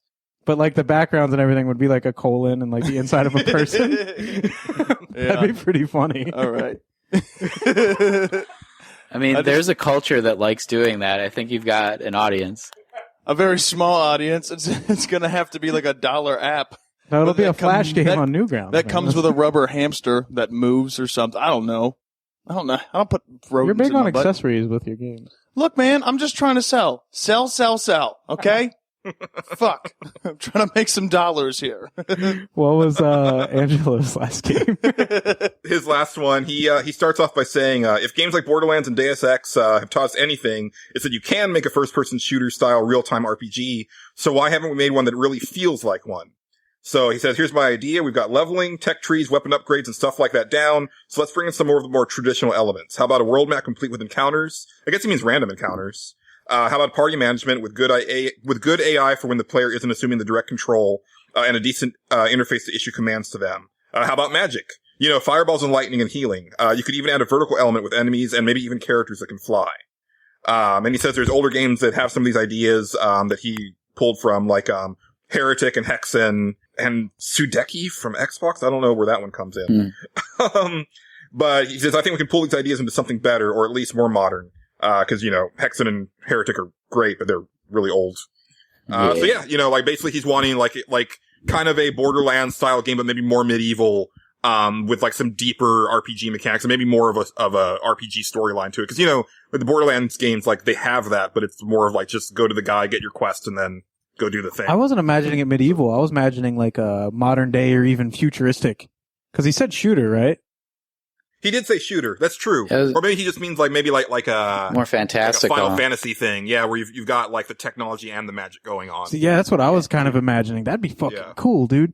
It'd be great to have people like force you to find like, I don't know, different scrolls and spells, like, but usually when that happens, there's like, you know, 10 to 20 of them in the whole game, versus like a Borderlands that had how many different guns. If you had that many different spells, and some of them were like master spells and stuff like that were like really rare. Well, and hard to find. I think he means it in the sense that like it's a leveling up, like if you would like in Elder Scrolls or something. So you would get a basic magic attack, and then you'd use it on these enemies until you get better, and then you pump up your magic points. The same way you would with your guns. He was saying like gear upgrades and skill upgrades, like skill trees. So like you're able to like quickly reload or blah blah blah with these skill trees. You could do the same thing with your magic. That's what I'm thinking. That's how I interpret it. Like even though it's a first person game, I would still want to have like some really cool armor, because like that's the thing I feel that's missing from Borderlands. Because even when I play like an Elder Scrolls game like Oblivion or Skyrim, I still look at my character like in third person. Dude, just to see I the character, almost you know? always prefer games to be third person. I do too. And I think this game, I get why he wants it first person, but I think having a third person option would be exceptional. Because I remember when Destiny first was announced, all the trailers were in third person. I was like, oh shit, it's going to be a third person shooting MMO? Like, I might be able to get into this. And then I saw like gameplay footage started as first person. I was like, fuck. That's not what I wanted. But that's a good segue, because we'll go ahead and move out of this very lengthy stage select into an abbreviated consumption junction. Unfortunately, I don't have time to get to the listener stuff, but thank you everybody who submitted. We didn't get a lot of them, honestly, but we will announce the next one. I guess Angelo's not here. He would have picked one, but it's up to me. So it'll be a very simple one for our next one, but it's one that you actually got to think of. It sounds easy, but here's the deal. I want you to pick one video game world that you would like to live in and why. But keep in mind that you don't get to be the star of that world. So think about that, because I think a lot of worlds in video games are actually kind of shitty. So pick wisely. Yeah, you ruined my initial answer. I don't get to be a hero. Why would I want to live there? Well, just like, I mean, you get the chance to live wherever you want, but you know, right, yeah. I mean, you'd have access to like some of the stuff that the hero does, but you're not going to be saving the world. You're not going to be, rescuing the princess, but you'd have access to the same stuff that person does. Maybe not. Can you be the princess? If you choose to. That's the hero in a sense. You can't be the princess. You can be a damsel. Ooh. But take it. Let's not get all tropes versus women in this show. Yeah, you're right. But yeah, so, definitely submit those. You can submit those on Twitter at NWPcast or in the comment section over pixelbit.com. But for now, we'll go ahead and end this stage select and go into some consumption junction.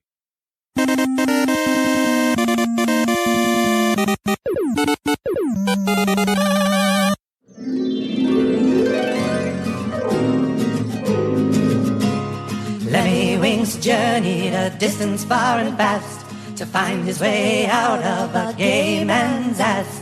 The road ahead is filled with danger and fright, but push onward, Lemmywinks, with all of your might.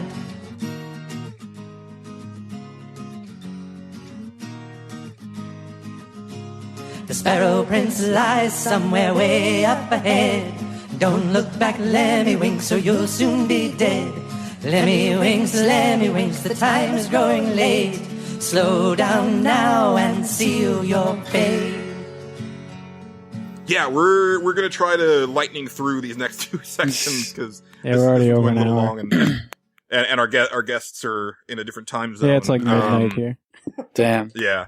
But Bob, you know, I mean, you listen to the show, but like, what stuff have you been up to recently? I mean, you've never been on the show, and you talk a little bit about on TnB, but you know, sometimes you're just kind of talking about whatever, not necessarily like what you've been watching or reading or whatever. So, what have you been up to lately? Well, Overwatch has pretty much, I think, consumed mine and pretty much the nation's attention. That game is Same. excellent. I don't like. I was just saying, I don't generally like first-person shooters.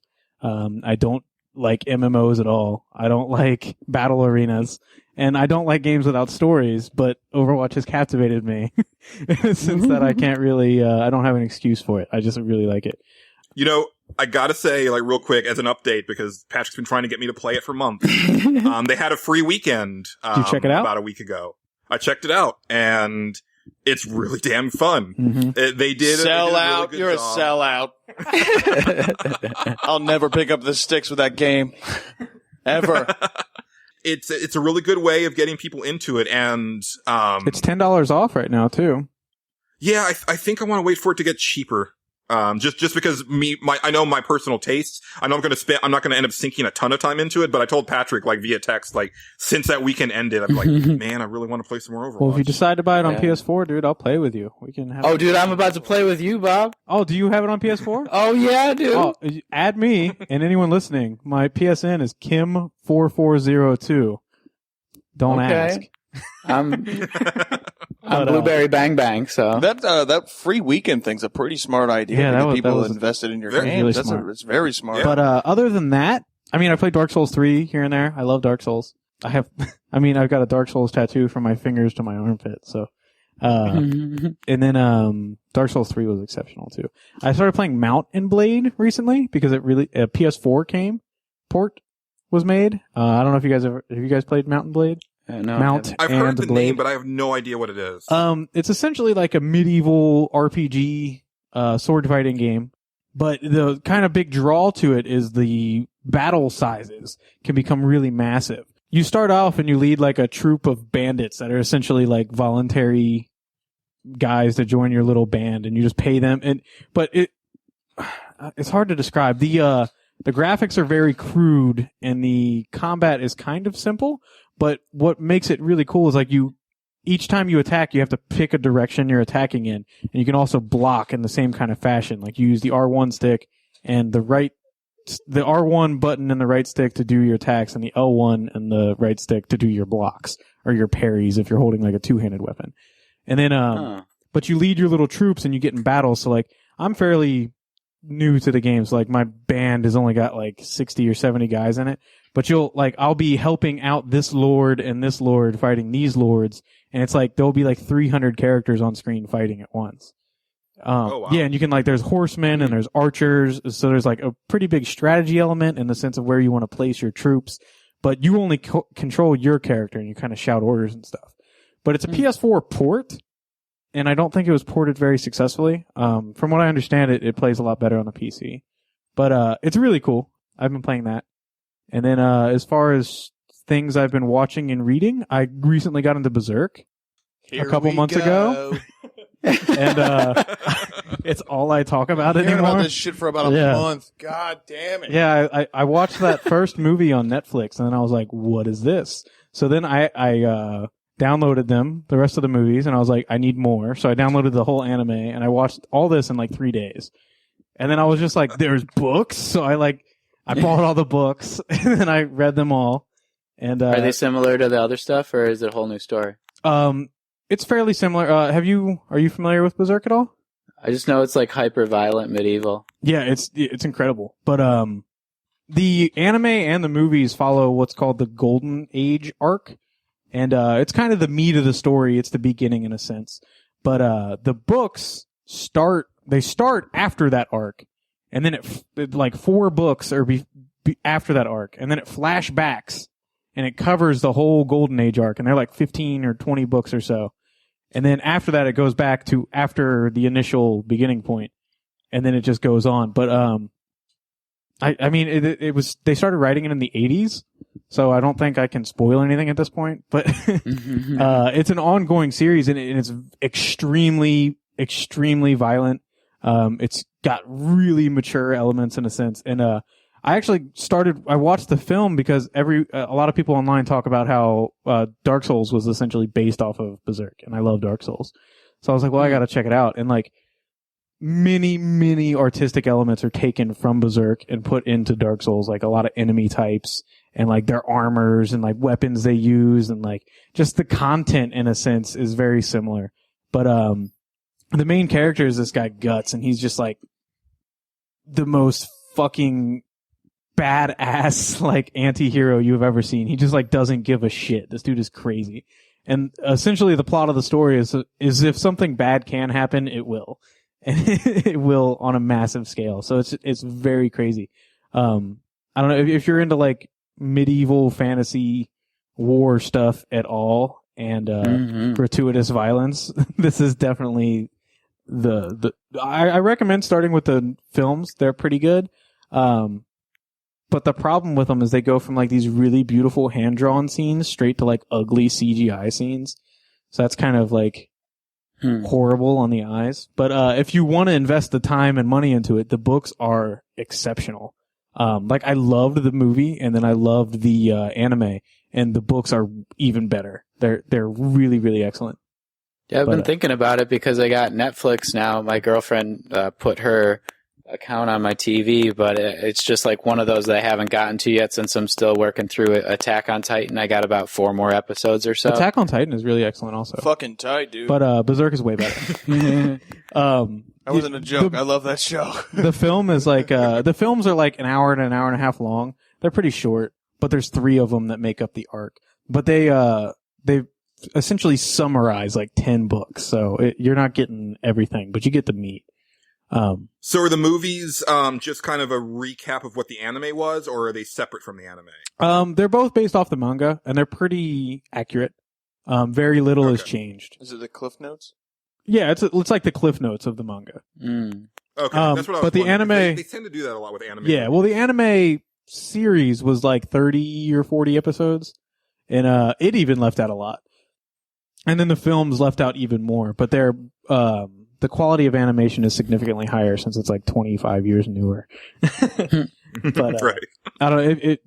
The original anime was good, but the books are like even better. They're fucking excellent. Like, I don't know how to stress that any further. Is it okay to compare it to like Game of Thrones, which is my favorite show and will make me watch it? Or no. From the little I've seen, it's not that political, really. It's okay. The story. I don't want to spoil anything, but because there's like a huge like the show starts off super medieval, and then there's like a twist at the very end that you wouldn't see coming, and then the rest of the series is like that. So I don't want to. Okay. I can sell Patrick on this in one sentence. The main character uses a buster sword like Cloud. Yeah, the original one. This thing is it's called the Dragon Slayer. It's fucking tight. But nice. Yeah, Berserk is amazing. Yeah, I love it. I love big swords. I bet you do. Phrasing. All right, but anyway, yeah, that's what I've been up to. Excellent. Tyler, how about you, bud? Like, what? And it doesn't have to be games. I mean, what have you been up to media-wise in the last little bit? A lot of audiobooks, if we're getting real. Oh, yeah. So, I work a lot, so I got to get up at 3 a.m, go to work, and I come home around 4:30 in the afternoon. So TV, it's just like it's either I'm listening to an audiobook at work, podcast, whatever. So really, what I'm gonna get into is like Just audiobooks is the one I would super promote. What the fuck Recommend? is recommend? That's the word I'm searching for. All right, Budweiser's and lack of sleep, baby. Dude, I got the same problem. But one book I would highly recommend is Doug Stanhope's new book. It's called Digging Up Mother, a love story, and it's a beautiful book. I have it both hard copy and audiobook. The reason I got both of them is the hard copy is a great read, but when you get the audiobook, he also records it as like almost a podcast. So during parts of the story that have like people in his life that he's talking about, he has them on his podcast and puts it into his audiobook, and it just makes it 10 times better. It's about a 9-hour listen, and it's beautiful. I've never cried at reading a book or listening to one, and this one at the end of it, I was fucking bawling like a little bitch at work. Fucking last week, I'm in the back in front of everyone going, oh shit. It's beautiful. But other than that, I've been just, when it comes to like, movies or TV, I don't have cable, so I can't watch The Walking Dead as it airs. So I'm just now catching up on the last season, which it's a good show. It's whatever. But I just watch it because it's fun. I like getting scared. So it's like when you see hordes of zombies, I don't care who you are, man. It's just like, I don't know how I feel about it. I don't know. The zombies have been so saturated lately. Who gives a fuck? All right, dude. Fuck you. One of my outtake games that I didn't get to say was going to be a twist on the zombie formula where all the zombies who are actually trying to Are your come and eat you. ex-girlfriends and their cats? Yeah, just that's good too. And at the end, they all merge into one super zombie girl. Fuck yeah, dude. Give me that zombie. No, at the end you find out they were all trying to hug you and they just had really bad skin disease. Well, that's their fault for being ugly. True. But yeah, other than that, just audiobooks, a lot of podcasts, fucking. Are your listeners, I don't know if they're fairly fluent in comedians. I don't know if they know who Doug Stanhope is. Oh, if you don't know who Doug Stanhope is, don't listen to TnB Podcast ever. Fuck you. That's not I'm true. kidding. No, I'm kidding. You're No, welcome. seriously, go check him out. He's a phenomenal comedian. He's almost like a failing comedian. He's very popular, but it's a very niche group.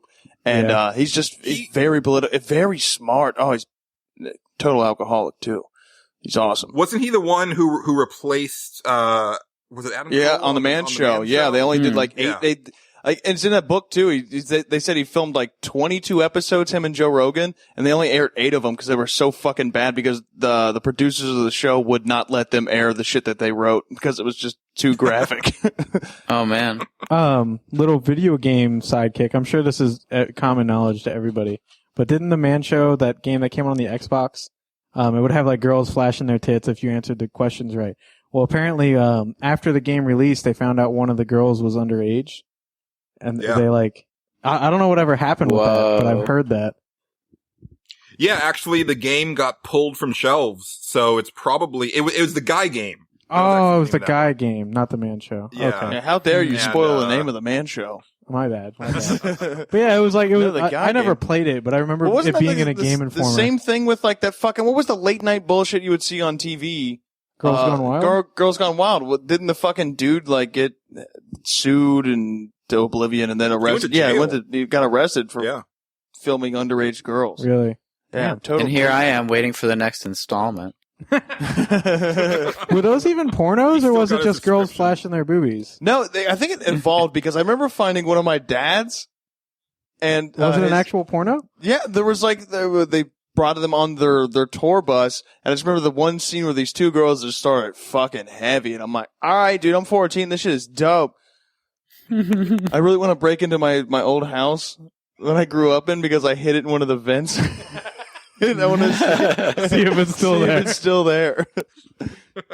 That'd be a little Easter egg for the next 14-year-old kid. I saw you had Sex at Dawn on your. I got I read Sex at Dawn. I got this one book called Motors. What the fuck was it called? It's the one from the DMV that tells you motorcycle laws? It's called I don't know. Fuck it. Fuck that book. The motorcycle something. It's like I honestly, I couldn't fucking tell you. It's something motorcycle mechanics. I know that Yeah. things in there. It's a story about a father and a son that pretty much go, they're like fiction? I think so. Yeah. That's what I'm getting at it. Oh, I know what you're saying though. That's supposed to be like a very manly book. Yeah. I bought it because I honestly thought it was about motorcycle mechanics, and then I got it in the mail. I only spent $7 on it, and I got it, and I read it. I'm like, oh shit, this is an actual book. But I'm gonna read it anyway. Who was that author for Sex at Dawn? Christopher Ryan. Yeah, that dude. I don't know if you guys are hip to Christopher Ryan, but he guests on Joe Rogan's podcast sometimes, and he's like super cool to listen to. That guy's really smart. Fucking brilliant. The book's amazing. Motorcycle Diaries? Motorcycle Diaries. That's the one right there. Yeah. Oh yeah, I wanted to see that movie. Actually, you know what? Now that I think about it, that's not it. That's the one that everyone said to avoid. Fuck. Oh. I'm sorry. No, Damn. that's not what it is. It's Dude, he just Googled that shit. He was so proud, and you just crushed it. I mean, I could Google it, but I don't want to waste Don't time. Google it. The Narcissist Next Door is a very good book too. It just talks about narcissists, how to spot them and deal with them. It's a great book. And the first 3 pages of it is about Donald Trump, and it came out 4 years ago before he even brought up the idea of running for president. It's fucking awesome. It's hilarious. I had a Damn. girl tell me I was narcissistic when I was single, and so I changed my Twitter name to Narcissistic, and that's what it's been since. I actually Nice. bought the book because I was afraid I was narcissistic. And then I started listening to it. I'm like, oh, I have empathy and sympathy, and I'm scared of everything, so I'm not that. Yeah. Maybe I am, though. So what have you guys been up to? Yeah, let's hear some interesting shit Consumption besides junction. me and books. Well, since the last show, I ended up playing all the way through Deus Ex: Mankind Divided. I heard that was PS4. And I saw you on that all day. Yeah, it just like Human Revolution, the game that came before it, it kind of devoured my world for a while, where it was like, I need to play more Deus Ex. Well, I must hack everything. I heard it was a really good play, but it was short. So I've heard people say that it's short, but I feel that I put a lot of hours into the game. It has one of my pet peeves where it doesn't actually have a timer, letting you know how many hours you Oh, that's a played. bummer. But I feel like I put a good 30 hours into it. Wow. So it's a lengthy game. Yeah, I feel like I got my money's worth. And a lot of people don't talk about this. The game's bloody gorgeous, but it's subtle. Whenever they do the close-ups of Adam Jensen, I'm like, holy crap, they model every strand of hair on this dude. And then when they show other people, they have leather, a leather vest or a leather jacket, and you can see where it's cracked and worn. And it's wow, this is really amazing. There's real subtle things like that. If you look at a screenshot, it looks just like the previous game. But then if you look at it up close on a nice TV, it's oh no, this. Yeah, everything I saw incredible. online, the graphics were beautiful. Yeah. Kind of. What's the character's name in Deus Ex? Adam Jensen is the one in these more recent. Okay. I was at CD Game. This is kind of a side story. I stopped at CD Game Exchange on my way home yesterday to visit my friend Carmen. He's a manager there, and I was BSing with him, and there were 2 other kids on staff. It was this chick and this guy, and the guy looked really similar to him. And the girl was like, "Yeah, you look like that guy from that new game, that Deus Ex." And he's like, "Who?" And so they Googled him, and I was looking, and I was like, "You're a way handsomer version of that guy." But yeah, they looked really similar. But I don't know. Oh, man. It was pretty funny. Good To be that story. guy. Yeah, and it was a great game, and I still want to do a review for Pixelbud, but I gotta say this on the podcast. I have never been as angry with the ending of a game as I was with this one. Now, The your Last of Facebook- Us? What? You were mad at The Last of Us? I thought The Last of Us had a really good ending. Dude, I was pissed. No, yeah, so Deus Ex, Mankind Divided just freaking ends. Yeah, that's what your Facebook post said. Yeah, you're on this mission, and then you talk to a guy, and he says, "Oh, well, there's still a lot to do." And then it goes to a black screen, and then it says, "You've unlocked New Game Plus. You've unlocked a harder difficulty level." And I'm like, "Wait, Fuck you. it's over? That's What awful. the hell?" And there's all these dangling threads still, because I'm thinking as I'm going through these missions, oh, well, I've still got to go do this, because there's there's this crime syndicate in Prague that I haven't finished dealing with. There's these other things. It's okay, so yeah, there's still probably some stuff that I'm going to do after I leave this area. So is this going to It's be nope. paid DLC or is this a That's sequel? what I'm thinking. I feel like they're setting up a sequel. And the weird thing is that there's a part midway through the credits where it sets up the sequel, and that stuff sets it up fine, but it feels like they literally chopped off maybe 4 missions. Yeah, and they're going to make you pay $20 for the rest of it in a couple months here. And that's the thing, is that I don't think the DLC is that. So I don't know what the deal is. Like, it literally felt like, oh guys, we're running out of money and we need to end this. We need to just go, if those levels aren't done, just end it. That didn't have some fucking, that weird disclaimer before you bought it that said I was really pumped to play, We Happy Few until I put it in my cart and it was like, it's an unfinished product. So you're going to pay $30 for it. So if it doesn't end, well, it's like, you're beta testing it in a sense. You're buying it in advance. Right. Yeah, but it's like if it's an unfinished game, you get that, and you're still paying $30 for it. Yeah, you would get the updates and the patches. Yeah, well, fuck them, dude. Or you can just wait and pay full price. Yeah, for the that's what I'm game saying. Like, well, I think you buying it now. I think you get a discounted price because that's like crowdfunding it. Sure, I get that, but at the same time, don't fucking spring me. I mean, want the finish. Don't throw it at me as I'm adding it to my cart. I don't need to know that. I think it was you who was talking about that game. I'm pretty sure I was listening to your podcast. Yeah, I talked about it on the show, and it's rough around the edges. Like, I'll be curious to see what that game is when it's done, but I'm not interested in buying it now. Like, I got to see what the finished product is. Yeah, it's and Deus Ex. I mean, I got my money's worth. Like, I enjoyed the whole experience. Like, I don't have any complaints about that. And honestly, like, if they had just added on to like that final conversation where, like maybe if there's a little more finality to what you had actually done in that mission, because there's ways that mission, like they could have written it to where it would end in a way where it's like, okay, it was more satisfying. Yeah, it's just complete, like, even the way they do it, it's just very awkward where you're in mid-conversation, and then there's, like, the sentence ends, and then it's like a black screen, and then it's like playing the ending cutscene after that. It's like, wait, what just happened? Like, is there like some deleted, some deleted scenes that just didn't make it into this game? I'm almost never happy with like the ending of a game, which is why I used to like the Metal Gear Solid franchise so much, and I still do. Ooh. I mean, 4 is great, but like the end like should have opened up like a 2-hour movie or something like that. And I feel like a lot of games should really just have like a full-length movie at the end for like saying, "Hey, you beat this game, now sit back, relax, have some fun. Here's a bunch of gratuitous violence." Nothing is fun about watching someone else have what? No, I don't want to watch a movie have the gratuitous violence. I want to play through that. I would be pissed if I ended the game with a 2-hour movie. Like, I want to play all that cool shit he's doing. I want to do that. I don't want to watch him do it. That's bullshit. I hate that. Don't make a game. I won't buy it. I'm pissed at you now. Oh, damn. Then you must love Metal Gear Solid 4. Oh, fuck. I didn't like... Or 5, I mean. Dude, honestly, like, I don't like stealth games ever because I'm bad at them. It's like, it's bad because I'm bad. I like the games that give you the option, like Dishonored. I'll be like, I'm going to do stealth this whole run through, and then 3 minutes into the game, I'm like, fuck it, I'm killing everybody. I didn't even finish that game because I would be killing everybody and then I'd be feeling bad. Like, there's a stealth way to do this, and I suck. I got my pacifist achievement for Deus Ex. I didn't kill a single soul through the whole thing. What? Oh, damn! First time through. A lot of trank darts. First time through. Stun gun, yeah, and then just knocking people out, and yeah. Damn! No wonder you got 30 hours into that game. The stealth in that game is actually really good, because I'm not very good at stealth games either, but the way Deus Ex handles it is really nice because it's first person, but when you're actually in cover, it's third person. So you actually have a really good sense so you can actually see where you're at. Okay, that makes sense. That's pretty cool. Yeah. So what have you been up to, other than crying about your ex-girlfriends? That's about it for me. Well, I mean, I've kind of been doing the same as you, Bob, just playing Overwatch when I can, but I went back to school for my second year now in graduate school for computer science and cybersecurity, so reading some pretty big books, like even in my spare time. Like, oh, shit. Oh, damn.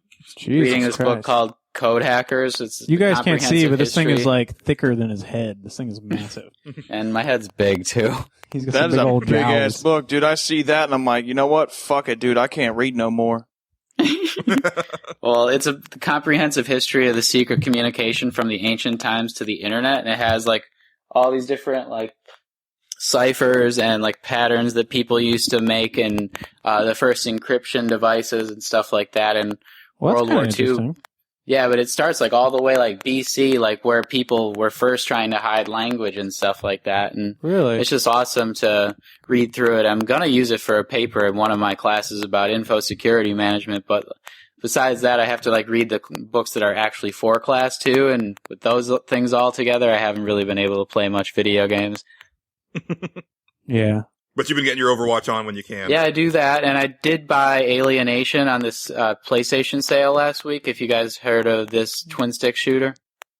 No, I rarely play twin sticks. Well, it's supposed to be. My one friend who likes them a lot, like Dead Nation, he said that this game's like that except better. Dead Nation was okay. I remember that one. Yeah. Dead Nation was a free game, wasn't it? I think that's why I played it. Yeah, it was a PS Plus game for a little bit. Yeah. Yep. So I don't know, nothing really big there, and I'll let you guys know more on the next podcast if it's any good. So can I just say, and this is probably like makes me a total scrub because like I'm new to Overwatch, but like Diva's my girl. Dude, like, Diva. I've been doing so good with Diva. She's my main. Yeah. Okay, I don't feel as bad. My main's usually Lucio because I play with Quack, and Quack is like incredibly good at that game. So as long as I can keep his and my health up, we're good. We're gonna win. So I play as Lucio a lot, but I'll pick Reinhardt fairly often. I like him a lot. And then who else do I play? Tracer sometimes. And then Symmetra. I love Symmetra. Cool.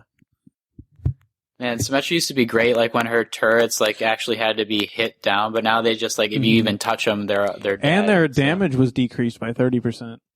Yeah, I still slay with her. Like if we're playing a defense map, I usually get golden kills and objective kills. But yeah, but as soon as they take the first point, I gotta switch off because she's pretty much useless after that. If I can't be set up, and like if I die without setting up my teleporter, I automatically switch because if I can't set up my teleporter, she's basically useless.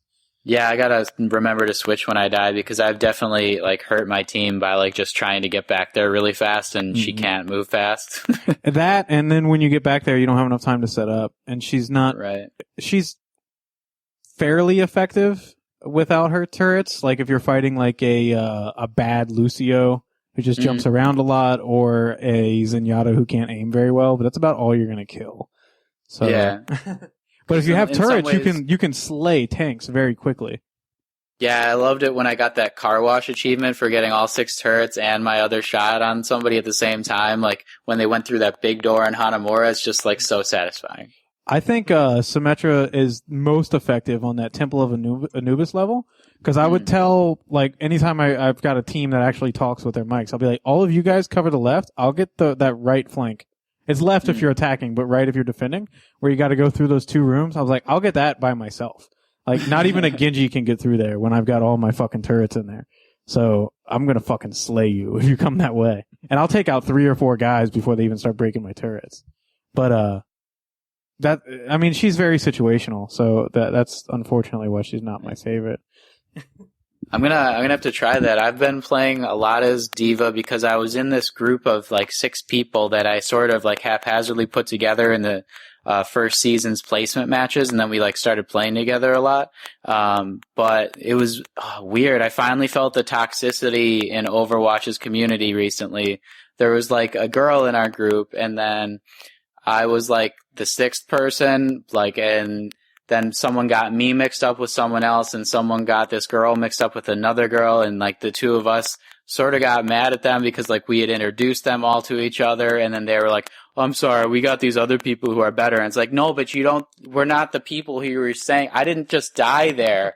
Like, that was not me. Why are you saying that like I'm 7-13 or something? I was 42-3 last match. Like, and I can do that with Diva, like, but sometimes these people are just like so pissy when they lose. Like this guy I actually had to unfriend. I've never unfriended somebody on PlayStation before, but like he was just going at it like, dude, I need to play with some better people and all this, and like just like giving me shit for like something I didn't even do. And it's like, if you look at our skill level, mine's higher than yours, man. I don't know what you're talking about, but it says it right on the menu. I was playing the other night, and me, Quack, and my friend John were playing, and we got with this dude, and he was the worst. He was just crying right from the start. And he was just like, yo, dog, you need to do this. Man, you guys suck. And I was just like, how did we end up with such a fucking crying ass? Like, and he was like, look, dog, I got like 4 silver medals right now. I'm carrying this team. And I was like, I have 3 gold. Like, eat a fucking dick. You suck, dude. Get off my ass. And then I looked, and he's got a YouTube channel. And like pretty much everyone on the Nice. YouTube channel was just commenting, ripping this dude's balls. Like, I played with this guy the other day and he sucks, and all he did was cry. And I was just like, okay, I'm not the only one who hates this guy. But anyway, It's a known quantity. yeah. Yeah. It's hard to deal with because like the best teams aren't even the teams that are good. Like yesterday, I played one match after not playing a few days, and I was like 6-5 and at the first part, and we just like annihilated the other team because we were all talking, and I was telling people where people were, even if I wasn't getting kills. I was like able to help people out, and just being calm and collected, I think, helps Yeah. everybody. And Dude, then if everyone's got a mic and you're all being cool, it's like the biggest advantage a team could have by far. Yeah, definitely. And then it like made me better because the next half of the match, I like, went 13-0. Right. Very cool. Well, should we, what do we do now? I think we'll go ahead. We're going a little long, so we'll go ahead and Hmm. put a pin in that consumption junction, and we'll go ahead and finish off with some Chrono Crossing. So cue that music.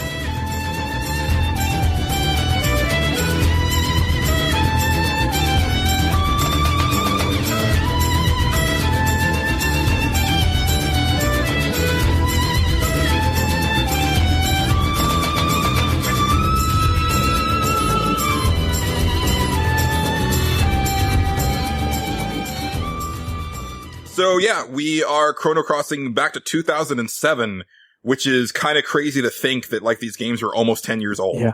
Like that, I was thinking about that, actually this week because, the BioShock collection came out. And I was like, damn, that game is 9 years old now. Wow, okay, that's weird the way that time works. I need to go last on this one because, it's very important that I go last. But, who wants to kick it off with their favorite game of 2007? I'll do it so you guys don't pick it first. Mine's Mass Effect by an extremely, there was a lot of really great games that came out in 2007. No, there wasn't. Shut up. There were. I thought there was. Julian sent me the wiki link a couple weeks ago with everything, and I was just scrolling down, and I was just like, man, that game was great. And like, oh, dude, this game was so fun. And like, I was just kind of replaying them all in my head. And I remember at the very top of the list, it was like the highlight games that came out that year, and it was like BioShock and then Mass Effect. And I saw Mass Effect, and I was like, well, fucking Mass Effect. I fucking love that game. I remember even when I got it, I didn't buy it initially. I borrowed it from a guy in my math class because I was talking about Knights of the Old Republic, and that's like my all-time favorite game. And he was just like, oh, dude, have you played Mass Effect? And I was like, no. And he's like, do you have an Xbox? And I was like, yeah. He's like, I'll bring it in tomorrow. You need to borrow it. And so he brought it in, and I borrowed it, and then I went out that same day and bought it because I was like, this is excellent. I need this. And yeah, I beat the fucking dog shit out of that game, and it was all I played for a while. And then obviously when 2 and 3 came out, I was very excited, and I played all of it. But Mass Effect might be, as a series whole, the game I've beaten the most times. And I think I beat the first one Same like 8 or 9 times, and I played through all those characters on the next 2 games. So, Oh, really? Yeah. Oh, wow. Okay. the third one, I didn't finish all my characters. I only beat that one maybe 4 times. But 2 I Damn. beat with all my characters in 1. I really, really liked that game. So, Well, fuck you, nerd. man, I'm a fucking nerd. Without pants even. Yeah, as I'm long as wearing you don't have pants shorts currently. Those aren't They pants. aren't pants. That's right. But yeah, that's by a pretty large margin, that was my favorite game that came out that year. Although there were very Have some many good taste, excellent sir. games. Word. I feel like that's Very what good. Julian had to have picked too, but we'll see once we get to I him. gotta go last. Yeah. I gotta go last. I'll just, I'm This really is going to be the excited Ed and Eddie greatest heist or whatever it was, that DS game. Oh my god. Or Rock Band or something. It was Barbie's Horse Ride Ultra Part 2. Versus. Oh, it's that It's a Britney JRPG Spears now. dance game. But what was yours, Tyler? All right, so mine's probably the most popular game that came out there, but there's a little twist on this. All right, check this shit out. Back then, I didn't have any kind of current system at all. But my game is BioShock. Okay. I didn't have a system at the time. So what we did when BioShock came out, I went to my friend's house and pretty much did Twitch, but in real life. I just watched him play through the entire fucking game. And I liked it. It was fun. I'm a giant pussy too, so like it scared me. Like the game was scary. No, it's a scary Dude, it game. scared the Yeah. fuck It out is. of me. Yeah, And so like there were some times I'm like, I'm gonna go to the bathroom and spend 20 minutes in there and pretend like I don't hear the creepy voice coming over the fucking loudspeaker. Fuck you. And, like, I don't really have much to say about it. I didn't play it at all. I still haven't played it because it still gives me fucking nightmares. Oh, but it was a great experience. I actually had my own computer that I built at the time when I was in college. And if not for one or two other games, that would have been my number one as well. I probably should be in some ways just because of the way it opens your mind to, like, what memories are and like how you're being controlled without even knowing it. I think it's more important probably than any other game during that year, so it's definitely a great choice. Yeah, Bioshock was excellent. Very excellent. So BioShock isn't your pick? No, Patrick? I can't be because I sunk like Oh man, two weeks in a row I'm wrong. I mean, I have to go with like my gut instinct here, and even though it's not like the best, most well game on the list, it's the one that I spent the most time with, and it's the first game I platinumed, I think. Ratchet and Clank, Tools of Destruction. It's like the first in the Future series. There's 3 in a row like that, I think. Then into the Nexus, and then A Crack in Time. Although I'm not sure. Yo, about dude. Yo, your door just opened. I'm freaking the fuck out. Oh shit! It did just open super creepy like. Wait, it's moving. It's moving. It closed. What the fuck is happening? It's the girlfriend. Oh my god. Sneaking in. Get out of here, girlfriend! I wish she could hear you, man. Hold on. That scared the fuck out of me. Here, listen. Oh my god. But how dare you open that door? I just relived my fucking nightmares of BioShock. So the listeners can't see, but we're all video Skyping right now. And Patrick's room, he's sitting on his bed, and there was a door in the background. And as we're talking, the door just flung open, and Tyler freaked out. But his girlfriend's just army crawling on the ground. She's trying to scare me, but she's scaring you guys. You win this round, Patrick's girlfriend. Yeah, that's Paige. Okay, I'm really sorry to cut you off, but just thought I'd let you know that your door was open.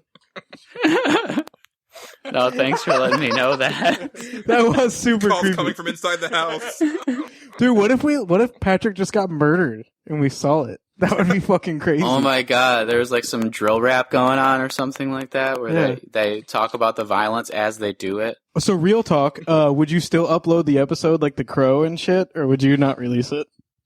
Oh. I don't think I could release it out of respect. Or how like dare legal you. reasons. That Could would we be get like a copy the- and we could release it on TnB's page?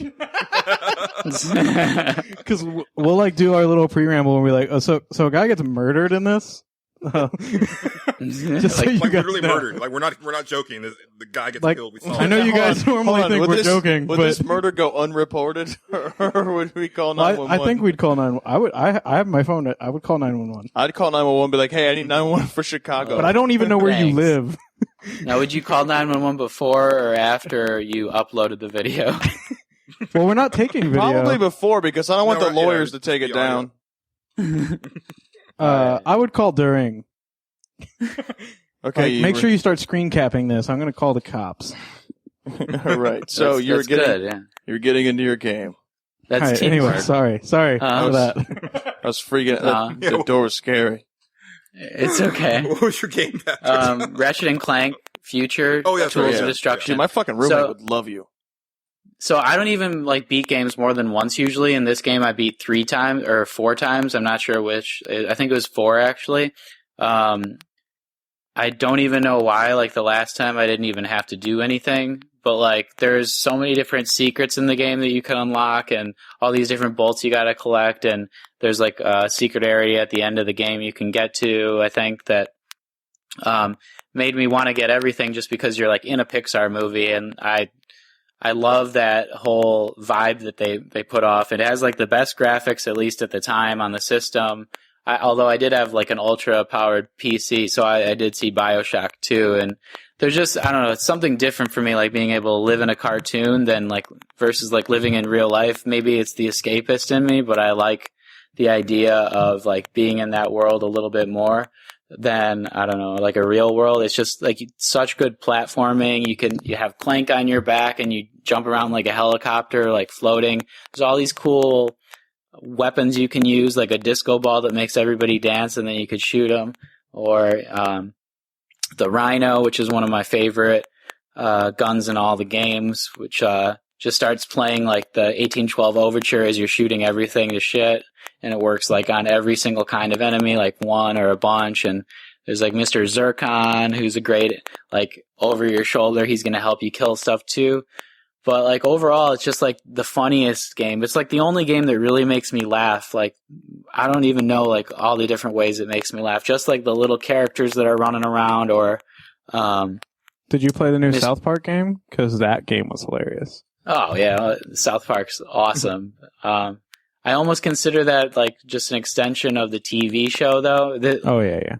Yeah. So like a lot of IPs, if like they come from something else, I automatically downgrade them for some reason. You know, if they're not like original, like it wasn't originally created for a video game for some reason. That's a little bit less of originality. I don't know, less of a game to me. I don't want to say, because it is a good game and stuff, but like it's sort of just disqualified. Changing the original media. Right. Yeah. But this is like just jumping into a Pixar game that has like sort of crude humor in a lot of ways, as well as like leaderboards and like battle arenas at parts, if you want, that you can like play again and again, and the crazy weapons and the long lasting appeal are really what make me want to, this will probably be my stage select also, just want to like stay in that world. I need to play those. I haven't played a Ratchet game since Up Your Arsenal, but I have the ones on PS3. I just need to pop them in. I love those games. I love Insomniac's the way that they create their enemies. Because going back to like the first Spyro game, like I remember like setting an enemy on fire, like setting a tent on fire, and the enemy like running out, like screaming, like ah, you know. It's like, oh, that's really cute. Like I've never seen an enemy like, you know, run in terror, but it's all cute and everything. It's like, oh, that's really adorable. I think it adds to it when at the beginning of the game you get to be on the blades or whatever, and you kind of are like rollerblading down those like spirals.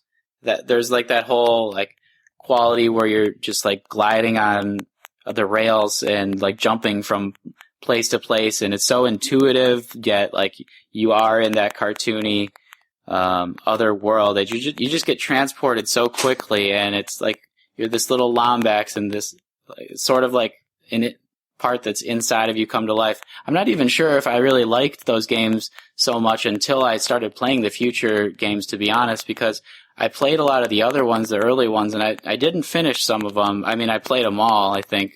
But the ones that I finished over and over were the future games, because they're the perfect blend of like using real scientific facts in weird ways. Like Emperor Tachyon is the big bad guy, and a tachyon particle is like a really scientific term that I only learned like years later when I was reading a random physics book. And it's just like those kind of things that they have just subtle humor like in every step of the video game that makes me just want to play it again.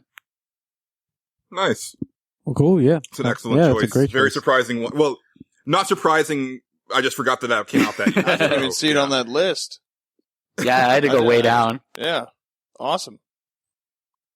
Now I'm sad I shortened my Mass Effect answer since you had such a long-winded... I'm sorry. Keep going. I'm kidding. No, I'm kidding. 2007 was one of the most important years for me in video games, because back in 2004, I had kind of decided that was when the PS2 was still out. And I was like, I had made the decision that the next generation after PS2 was going to be the last generation that I played video games in. Because at the time, like everything was just trying to copy GTA 3. And I was getting really burnt out on like, oh, we're just going to try to be gross for gross sake, or, you know, adult, or like, you know, like super violent and super, hey man, like, edgy. That's and the like, code I live by. Gross for gross well, you know, sake. it's like, they were trying to copy GTA, but didn't understand what made GTA special, which was like the satire and like there was like more going on under the hood than just the just killing prostitutes and stuff like. Yeah, exactly. So I was kind of done, and I was like, okay, I'm gonna get the PlayStation 3 and the Xbox 360 and whatever the next Nintendo is, because at the time we didn't know. We just knew they were going to make a new system. And I was like, and then after that I'm done. Then 2007 happened, and it was a double whammy of BioShock and Mass Effect that completely turned my world upside down as far as to what video games could be. BioShock was originally my game that year. That was my game of the year. Cause it was like super polished and it got me thinking in all these interesting ways. I actually read The Fountainhead by Ayn Rand because I wanted to see where the philosophy that made the game came from. The storyline was just so cool. And honestly, I bought the collection. I didn't talk about it in Consumption Junction, but I bought the BioShock collection for Xbox One, and I've already played through half of it in like about 4 days. Yeah, I saw you post about that. Yeah, it sucked me in just as hard as it did like the first time around. And it feels like it's like playing it, like back in 2007. Yeah, I was thinking about that because I haven't played the second or third one. Like, should I play the second one or just skip to the third one? The second one's playable, but the third one's very excellent. It's very good. Yeah, I think all three of them are great games. I haven't finished the second one, but I plan to. The second's definitely the weakest out of the three, but it's still good. It's worth playing. Yeah. So that was my game of the year back in 2007. But then when I replayed the original Mass Effect a couple years later for the first time, that's when it clicked. And I was like, no, this is my game of 2007. I mean, it's a foregone conclusion. I mean, I listed it as one of my all-time one of my top 5 games of all time. So you knew it was going to be this, but it was those two games combined that really made me rethink what video games could be and what the storytelling could be. I mean, I fell into the world of Rapture, but I also fell into the world of Mass Effect, like, so completely. And I was like, this is amazing. Like, just these conversations I'm having with these characters and getting to know these crew members, and this is new, this is different. And on top of that, all the little stuff, the driving the Mako and mining, and then like all the little tiny quests, like for example, that guy who wanted your autograph, and then he doesn't. Right. That quest doesn't really end until the second game, and then all the little things that carry on. Man, the fucking Mass Effect is great. Like, and even like, especially the first game, I really appreciate because of there's more gameplay options available to you than the later games. Cause I love putting points into persuade or intimidate. Yes. Cause that opens up so much more for you. Cause there's actually one mission. It's one of my favorite missions where if you play it right, you can resolve the entire conflict without firing a shot. Nobody has to die. But that only happens if you spent the time and the ability points in your persuade or intimidate to have that option available to you. Yeah. And I thought that was really cool, very rewarding. I had played, like I said, I played Knights of the Old Republic prior to that, and I beat the dog shit out of that game. And, it was another situation there where like, having a high persuade was extremely useful. Not so much in a combat sense, but like getting what you wanted or like resolving issues without combat or anything really. Getting your companions to have more affinity with you, et cetera, et cetera. So yeah, I always dumped my points into persuasion in any of those games because it opens up a lot of storytelling and it's an extremely useful tool. But then you always got to do your badass playthrough with no persuasion and you just shoot everybody. Or, you just put it all into like the other word, like the intimidate or whatever, so that you just get to like bully people into doing what you want them to do. Yeah, I thought that was kind of a bummer that they kind of took that away in the later games with the Paragon. I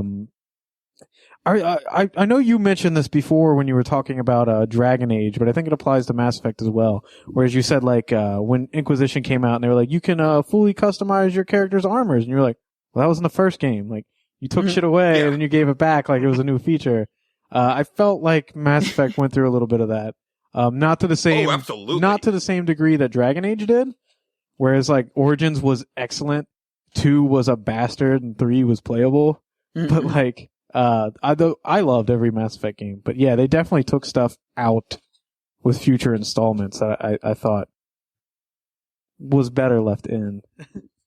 Oh yeah. I'm actually going to be working on a big piece for N7 Day, which is November 7th, when they're going to show more of Mass Effect Andromeda, and I have a piece that I'm working on, which is basically going through like all the stuff in Mass Effect 1 that was great that needed fixing that they didn't fix. They just threw it out.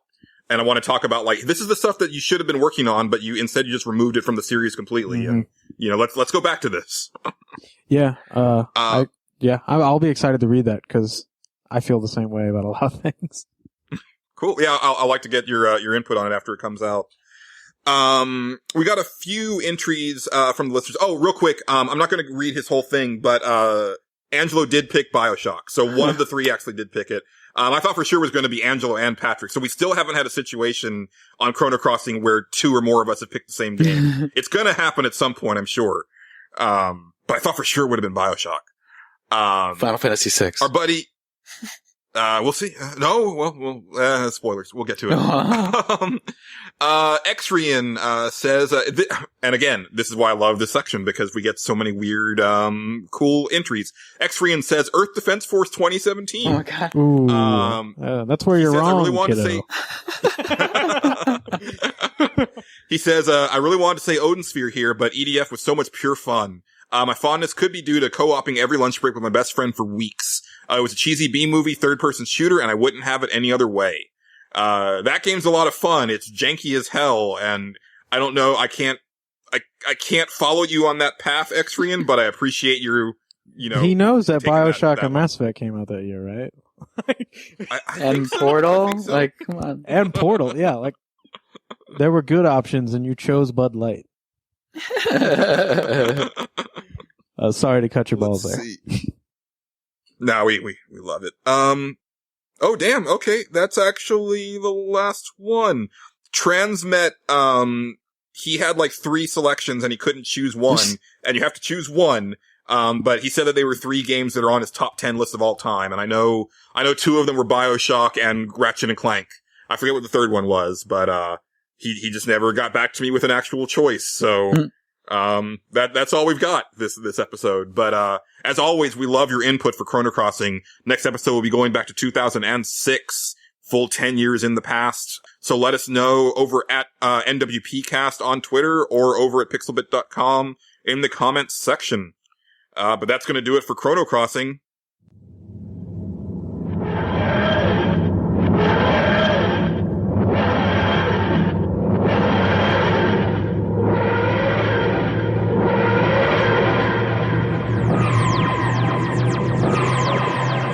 And that's also going to do it for this episode of Nerds Without Pants.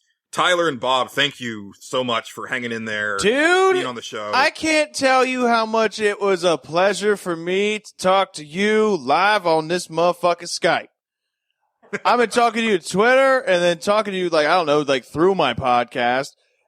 Dude, just hearing your voice is just like, and you said my he name has a too. podcast. You I can know. hear Dude, I fucking know. his voice all right? on. Guess what? I'm going to listen to it I don't now. listen to it Hey, either. I'm going to let you know. I do subscribe because I want my boys to get the downloads. Nice. I appreciate that. I do subscribe. And I do download it. I physically download it. And then when my memory gets backed up, I'm like, all right, I have 4 Nerds Without Pants. I'm just going to delete that shit. Okay. Then I'll download yours now. I love you guys. This is fun. Well, I listen. We love and you I too. enjoy them. And I appreciate that. But real quick, before we take off, tell the listeners a little bit about TnB. Because I've talked about it, but it's better to get it from the actual people. Well, I think you guys got a taste of it. Us being on today. Dude, we just dipped the tip in the beehole tonight. You know what I'm saying? That's essentially. If you wanted to sum our podcast into a sentence, it would be dipping the tip in a beehole. I can smell it. No structure. We just sit down. We get drunk and yell. So, Julian has a very when you guys listen to Nerds Without Pants, I assume, if you've made it this far. You know how he works his shows. They're very well set up, and he kind of directs in the direction that people talk. If you're looking for something completely chaotic, that would be the sense of what TnB is. When we very first started, we said we weren't going to ever do any scripts. We weren't going to do any editing. Nothing's cut out. And we just kind of sit around. We'll start drinking and shooting the shit. And when it starts getting fun, we hit record. And we just go for about an hour and a half usually. And, that's about it.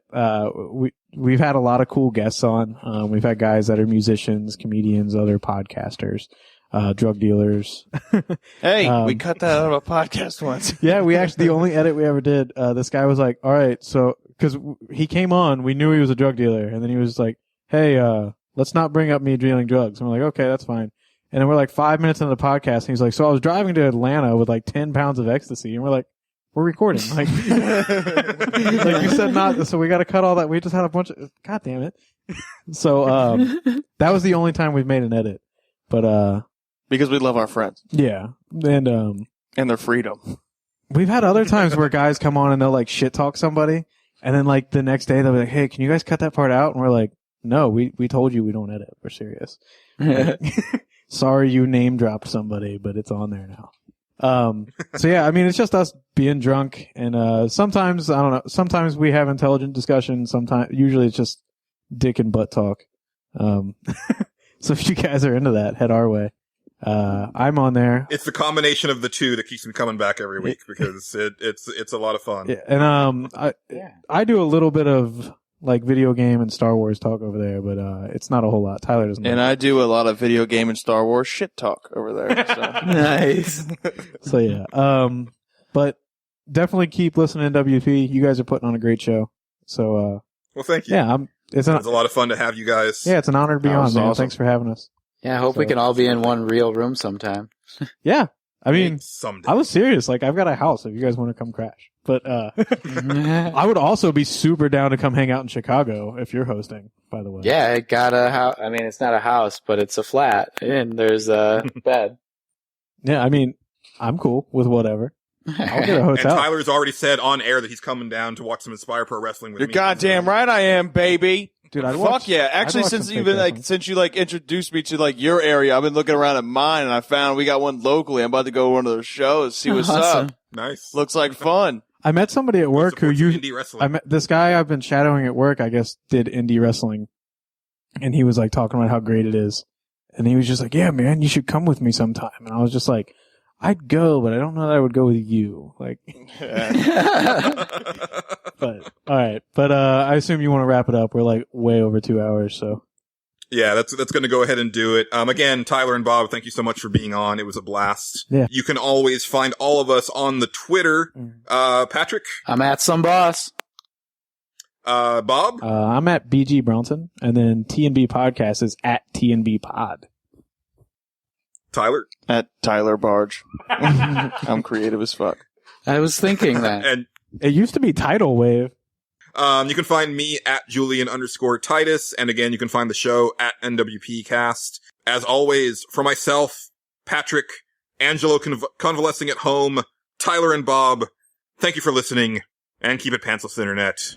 Goodbye. And I'm laying out my winter clothes and wishing I was gone, going home, where the New York City winters are bleeding me,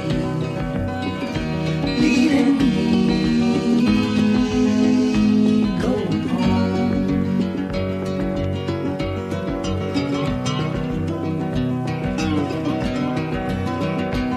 In the clearing stands a boxer and a fighter by his trade, and he carries the reminders of every glove that laid him down or cut him till he cried out in his anger and his shame, I am leaving, but the fighter still remains.